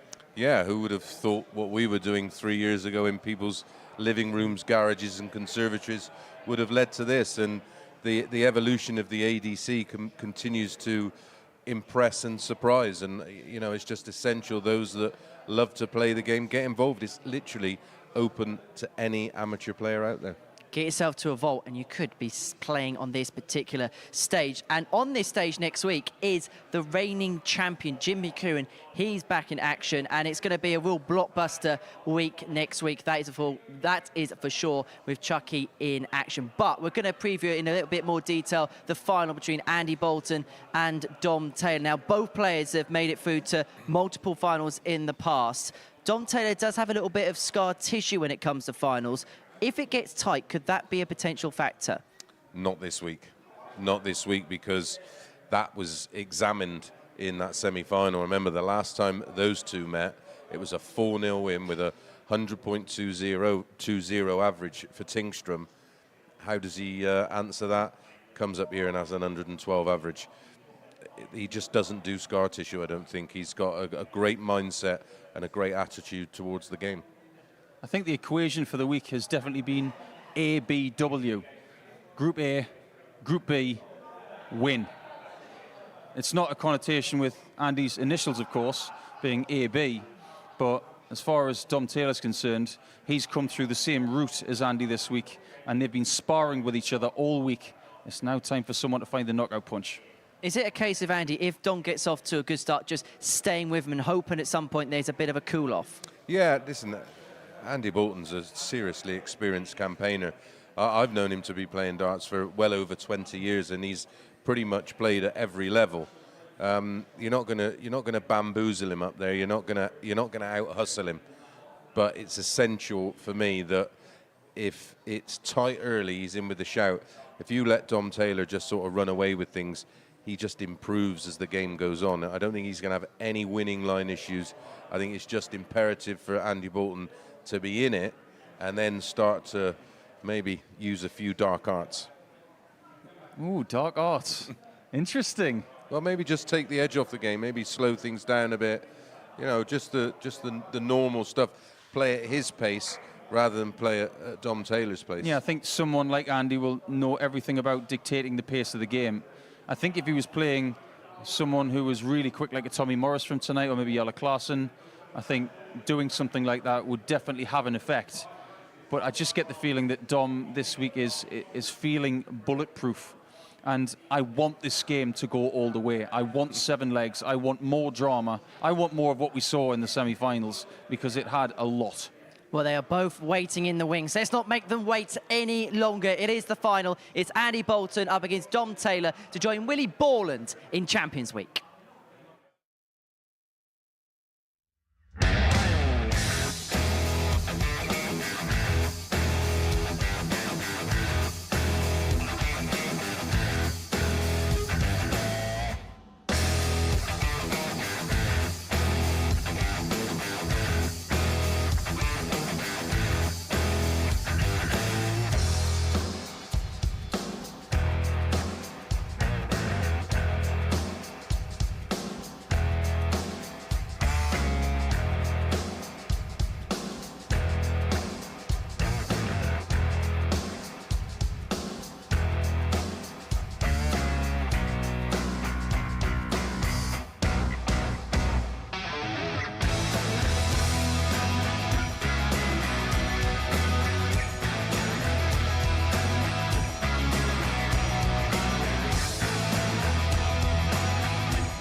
So can the tower be toppled, or is it going to be a case of X Factor on this Saturday night? Willie Borland is awaiting in Champions Week for one of these two men. It is the grand final of Week 2 here in Series 6. And the boys have made the trip down to the commentary box. It's a very good evening for a final time this week to Chris Mason and Paul Nicholson. Welcome back, everybody. It is the Week 2 final, and it's got a heavyweight feel to it. Andy Bolton, 50 years of age, against the 25-year-old, half the age of his opponent. But age is just a number. The numbers on the dartboard are what count. If Dom Taylor can find what he did in the semi-final, it will take some sort of gargantuan effort from X Factor to get a second weekly title. Is it going to be Dom Taylor's first? First leg, it's Andy He's tried to and throw failed first. before. Game on. But it's Bolton who's got the darts. He won the bull in the practice room. What have we got in store here, Mr. Mason? And well, plenty of that, I 180. think. Yeah, and there's also a fear, of course, if he does win it, that may be the last time we see him, because if he's playing in this kind of form in January, 100. he's getting a card. Oh, yeah. I'd say that for both of them, but it does depend on their decisions. But this could be one of those 100. white snake moments. Here we go again.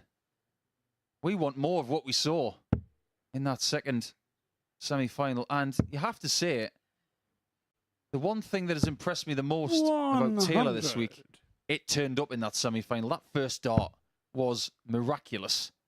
Well, his whole attitude is impressed me, and picked up on something correctly earlier, the maturity he's shown and the way he's dealt with defeat, the way he bounces back. I think it's a very fair fight as well, because they've played the same amount of matches this week. They've been in the same groups. They've had the same challenges.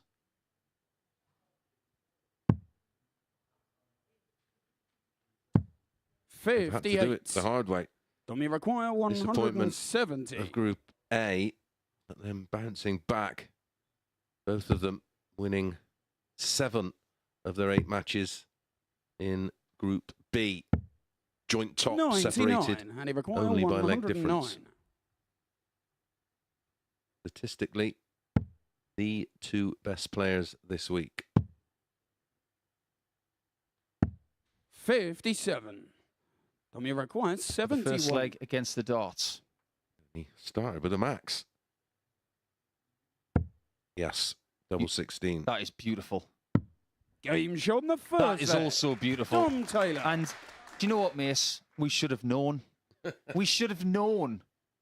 Because this was the first Second leg, game it's of the Dom week. to throw first. This is a Game bookend on. week. And when they had that first game, it was excellent. Were we to know that we were about to see even better throughout the week? Andy Bolton won that first game by 4 legs to 140. 2, averaging nearly 95. And that's Monday morning. Yeah, 9:30 a.m. Then it was Taylor who won 4-3 in game 15 of 60. Tuesday, averaging nearly 97. And they've played each other this week. It's been nothing short of brilliant. Now they gel. 60.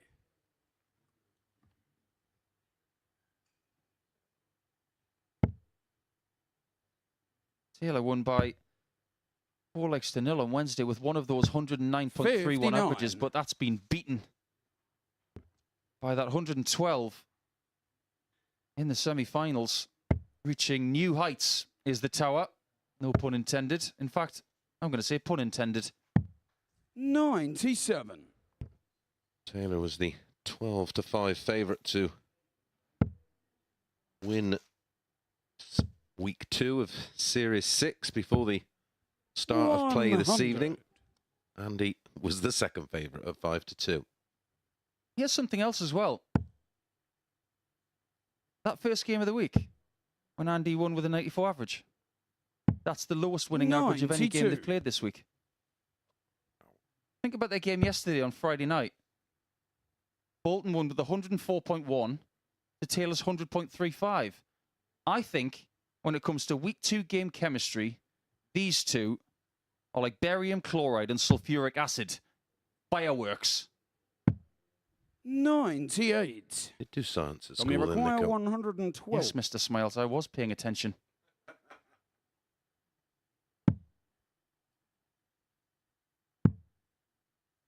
Double 18, and he loves double 18. Not this time, 94. but he will be back for double 9. That's my only reservation. All right-handed dart players love double 18. It's just what it leaves if you miss it inside. 58. Dummy Is there anything he require can't 18. hit?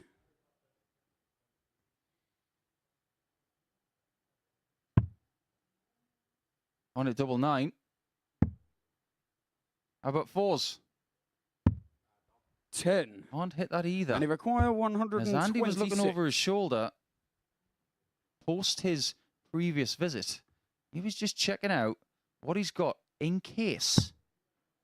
The trouble, and that's really awkward. Yeah. It was a real blocker. 58. Dummy require 8. Trying to ease up a bit of tension there in the shoulders. Middle of the shoulder blades. Game shot in the 2-0 second leg. Taylor. Dom Taylor. It's nowhere near what he was doing in the semi, but all he has to do is beat the person in front of him. Delegates Andy Wasn't to playing throw for the first. trophy in the semi-final. Wouldn't even have been thinking about it. Judging by the size of Dom Taylor, if he does win this game, that trophy's going to be about the size of an egg cup. Probably hold it 96. between his thumb and his forefinger. What he should know is what Jamie Kelling went through. He got a really good start against Bolton, and he was reeled in, so do not relent. That's the message. That would have been good for Dom Taylor to have watched that, because that will make him stay, ultimately, switched on. 58.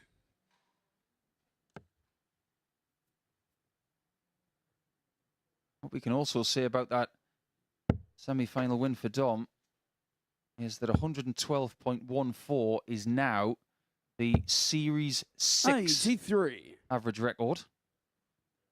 Nobody got close to that last week.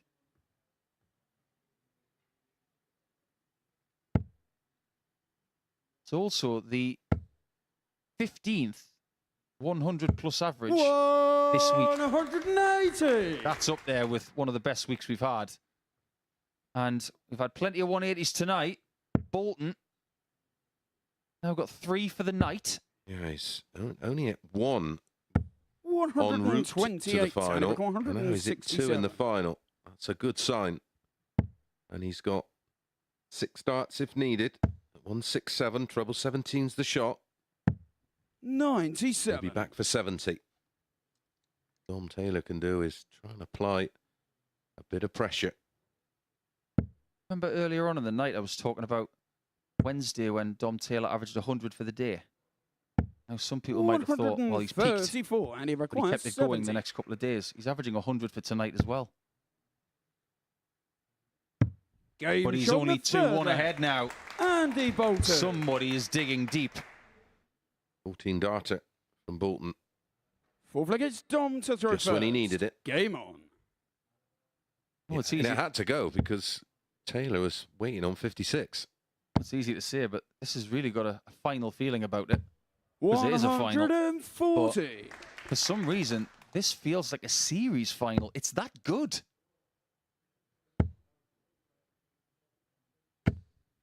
Had some venom. 180. He wants to be 50% in his finals this year. He's lost 2 finals, won 1. He's had the same opponent twice. 140. Lost his first final against Scott Taylor, and he went crazy. Yeah, 109, wasn't it? 100. It was 109.31, funnily enough. We know something about that number. Yeah, so do these two. Bastian Białecki, 2-time opponent for Andy Bolton in finals subsequently. 100. This game is boiling up. Proximity to that 60 in the shooting stakes now 121. is exceptional. Both on 1-2-1. One won't hit it. Will the other? 57. And he requires Bolton does. 121. We have a level final. Huge, huge darts coming in. And he narrowly misses. Giving Taylor a chance for 3-1. Domi requires 64. Just keep following each other. Even scores again. Double 16. One hand. That trophy. Oh. 48. And he requires 64. Fine margins like we may have never seen. on a Saturday night before. It's Game's on the 2-2. fourth leg. Something he's been Andy so good Bolton. at all week, that minuscule adjustment around the double eight. Well, this final Fifth leg, is it's very Andy to much throw first. game on. Back on throw. Now, a best of 3 for £5 grand. 57. We've seen darts wired for legs. We've seen key double eights like that for Bolton. This is darts. When people are playing well, people are missing by 2 millimeters, if not less. 81.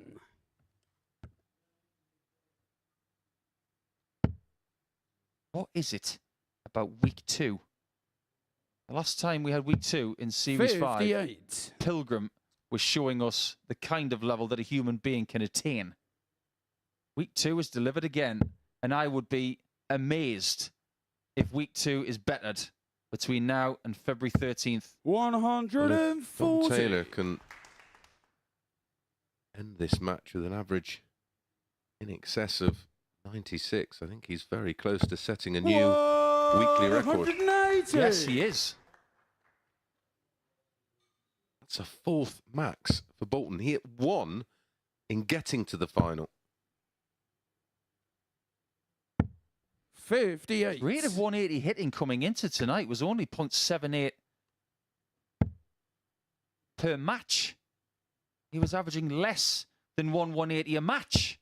140. He's times that by 5 in this final.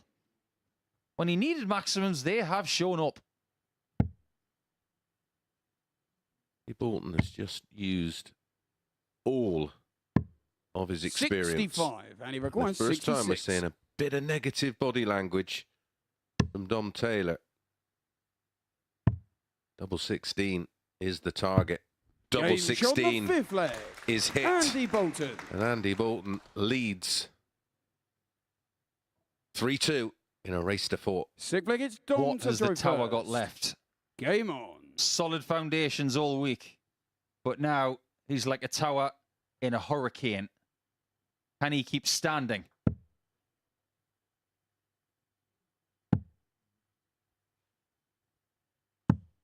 $96. What is it about this guy in Portsmouth? He just loves to make finals.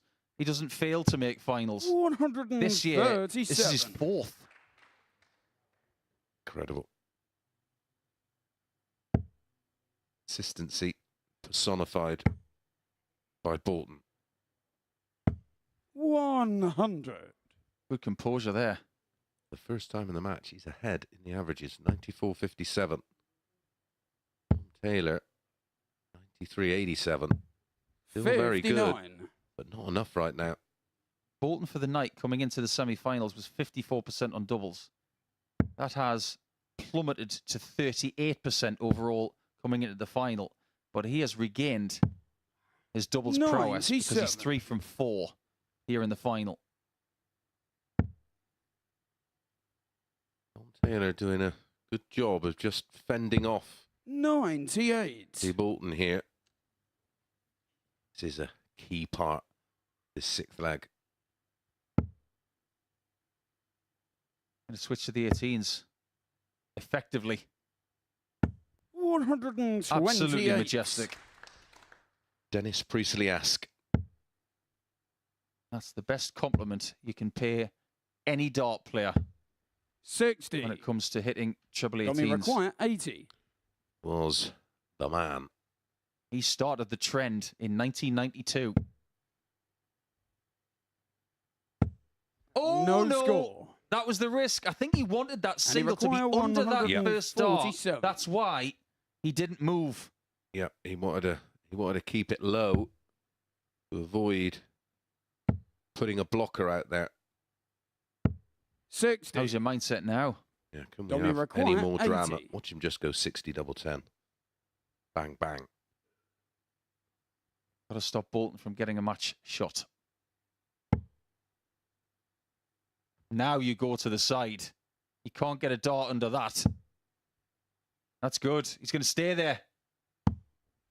60. Match point, Andy Bolton, for a second Andy weekly require title in 87. 2023, and to be the second name into Champions Week to have 3 Scottish players winning 3 weeks on this stage. He needs the bullseye. 62. Wow. How close have players been on that bullseye? I think Taylor's surprised 20. he's missed. We are. Just had the feeling it was going to go in. Goalkeeper's been in the bullseye tonight. How many wired bullseyes have we seen? It's tricky. Needs to slide it down the side. Oh, another dart exactly thrown like that. It'll find the double 10. He's got a wall up. Yeah, 10. over adjusted. Can't believe it. What did you say a little bit earlier today? Andy Bolton And he required has been 25. maybe the best player this week on double 8. He's going to leave it again. And it wins the week. It is another win for Scotland. Week 2 belongs to Andy Bolton. Champion. He may not have been the best player this week, average-wise, but I assure you, he's going to be ecstatic that he's back in Champions Week, and Dom Taylor falls 1 short. I know that he's going to be devastated, Chris Mason, but key battles were won by Andy Bolton in that final. But it was more about the semi-final, where Jamie Kellin missed 8 match darts to put Andy Bolton out. That's my favourite phrase. The name's on pot, lad. You pick up the spoils, and it is Andy Bolton who is in to Champions Week, winning week 2 of Series 6. An average of 89.26 in the end was enough. Dom Taylor, 88.31, one of his lowest averages of the week, but the damage was done on the doubles. As you can see, 2 from 11, whilst Andy Bolton, a very impressive 4-6. Congratulations, Andy Bolton, and let's have a few words with him. He's with Henry. Chris, thank you very much. You've literally just said, wow, because you've had quite the night tonight, Andy. Just sum up what on earth you're feeling right now. I'm just knackered, I think. I was like, when Scott beat me in the first group game, and you know, to lose your first game and then come back and play like that, you know, massive hats off to him. And I just, obviously, I knew I had to beat Victor. But, yeah, the Jamie game was just like, that just never happens to me. You know, I've played darts for 30 years, and you wait for moments like that. But, yeah, I mean, sometimes your name's maybe on it a little bit, but yeah, maybe, I don't know. It just, that never happens, honestly. But I'm absolutely shattered. I'm an old man that's sweating. It's so warm in here for end of November. But yeah, I'm buzzing again, yeah. You had to work so hard tonight. As you say, that first game, Scott throws bombs at you. Then you've got to play a game to survive. Then the semi-final, you have to come back from 3-0 down against Jamie. Then you've got to play a guy in the final who's just come off 112 average. Yeah, there's a little bit of me that was, when somebody has 112 average, that you know that they're buzzing. So, you know, and they're thinking they're going to do it again, but it doesn't always happen like that. I think this week, you know, Dom, you know, we've witnessed like the, what's the word? Come on, help me out. The evolution. That's the word I was looking for. The evolution of an amazing dart player. He's going to be some talent. This week has been amazing. Like, I mean, I've always enjoyed it down here, but like the group of lads we've had this week, Group A was just an absolute pleasure to be in. The 2 Swedish guys. I mean, Victor, I didn't know, I'd never heard of Victor Tingström before we came here, and God, he absolutely blew us away on Monday. And you know, the game against Dom on the Wednesday, just to seal it, showed what he's made of. But yeah, a lot of good players. So happy to, you know, I said earlier on in the interview, it's about peaking at the right time. I'm not sure the semi-final was peaking at the right time, but yeah, I just battled on, and never give up attitude sometimes pays off. I was going to say, just take us into your mind in that semi-final against Jamie as he gets off to a fast start. What are you thinking in the back of your mind? I'm thinking that, has Jamie been in this situation before? A little bit. And I know that, and I think I had a good fourth leg, but I just never really backed it up. But yeah, look, winning games on this stage in Group A is a massive thing. Saturday night is something else, you know. I'm lucky enough to have been in these scenarios, and I was, I'd lost in 2 finals, I won 1 final, so now I've evened it up. So we got a Champions Week, and we can make that 3-2. Back at Champions Week. Exactly. Ecstatic? Over the moon. Like, I'm like, every week I think to myself, oh, this is a tough week. And I actually looked at on paper, without being disrespectful, I thought, oh, there's 3 players this week. And God, everybody just so blew that out of the water. Yeah, it's been an amazing week, some amazing darts, and the most important thing, I think, is really good people. I've made a lot of friends this week, and that's what makes this Super Series so special. I meet guys that I've never met, that I would never, ever meet. But, yeah, but they become friends for life. It's really special, yeah. Great words, great words. I'm going to let you pick up the trophy in a second. However, we had a conversation a little bit earlier on this evening, Andy, didn't we? Did we? Indeed we did. And you know exactly where I am heading now, because we said if you won the night, that there'd be a bit of a juicy wiggle. Is there a juicy wiggle available into that camera there? Hey, there's always a juicy wiggle. Watch your eyes. Yeah. Yeah. And on... It's like a tube of Pringles once you probably can't stop. Right. It's a big tube of Pringles. Right, I'm going to take that mic off you because you know what time it is. You've been there. You've done it before. I'll let you lift the trophy. Ladies and gentlemen, you win it for the week, the X Factor, Andy Bolton.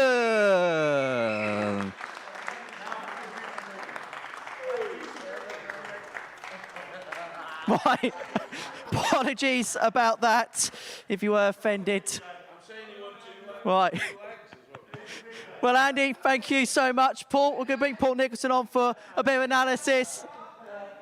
Well, Paul, he has been, this year, pound for pound, up there with everyone, hasn't he? Your Luke Littlers, you name it. Final win, final win. It's quite the streak. I think one of the most impressive things is his ability to deflect really good opponents. The likes of Białowski. I know he lost to Scott Taylor in a final when he was first in a final, but imagine how difficult it is just to get through to Saturday. He always does that. And every time he's here on a Saturday, he plays 4 games. I know he's got a 50% hit rate in getting the wins, but the impressive nature of what he's done here in 2023 is right up there with the Steve Wests, he's won 3 titles, Littler, and many others. He is right up there as a Super Series great now. As far as Dante is concerned, I know he hasn't picked up the trophy this evening. It's another final defeat for him, but have we seen a player this week, on the back of what he's done on the Pro Tour, come of age? And when it comes to Q scored in January, are we looking at him as a prime contender to get a tour card?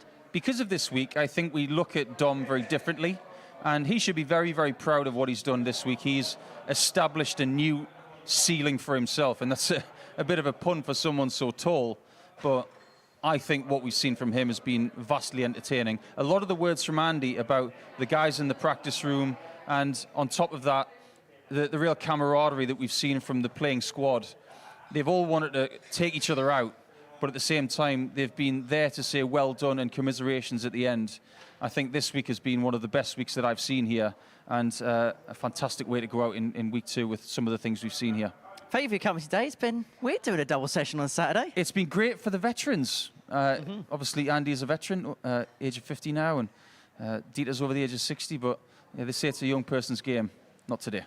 Well, thank you very much for your company. Really have enjoyed it. Thank you to you for joining us, whether it's this afternoon, this evening, or for both sessions. We do appreciate it a lot. We're going to be back on Monday morning. 9:30 is going to be our start time as we get week 3 underway. And we're going to see the defending champion, Jim McEwen, in action. But it's Saturday night on the telly. I suppose it's time for X Factor, isn't it?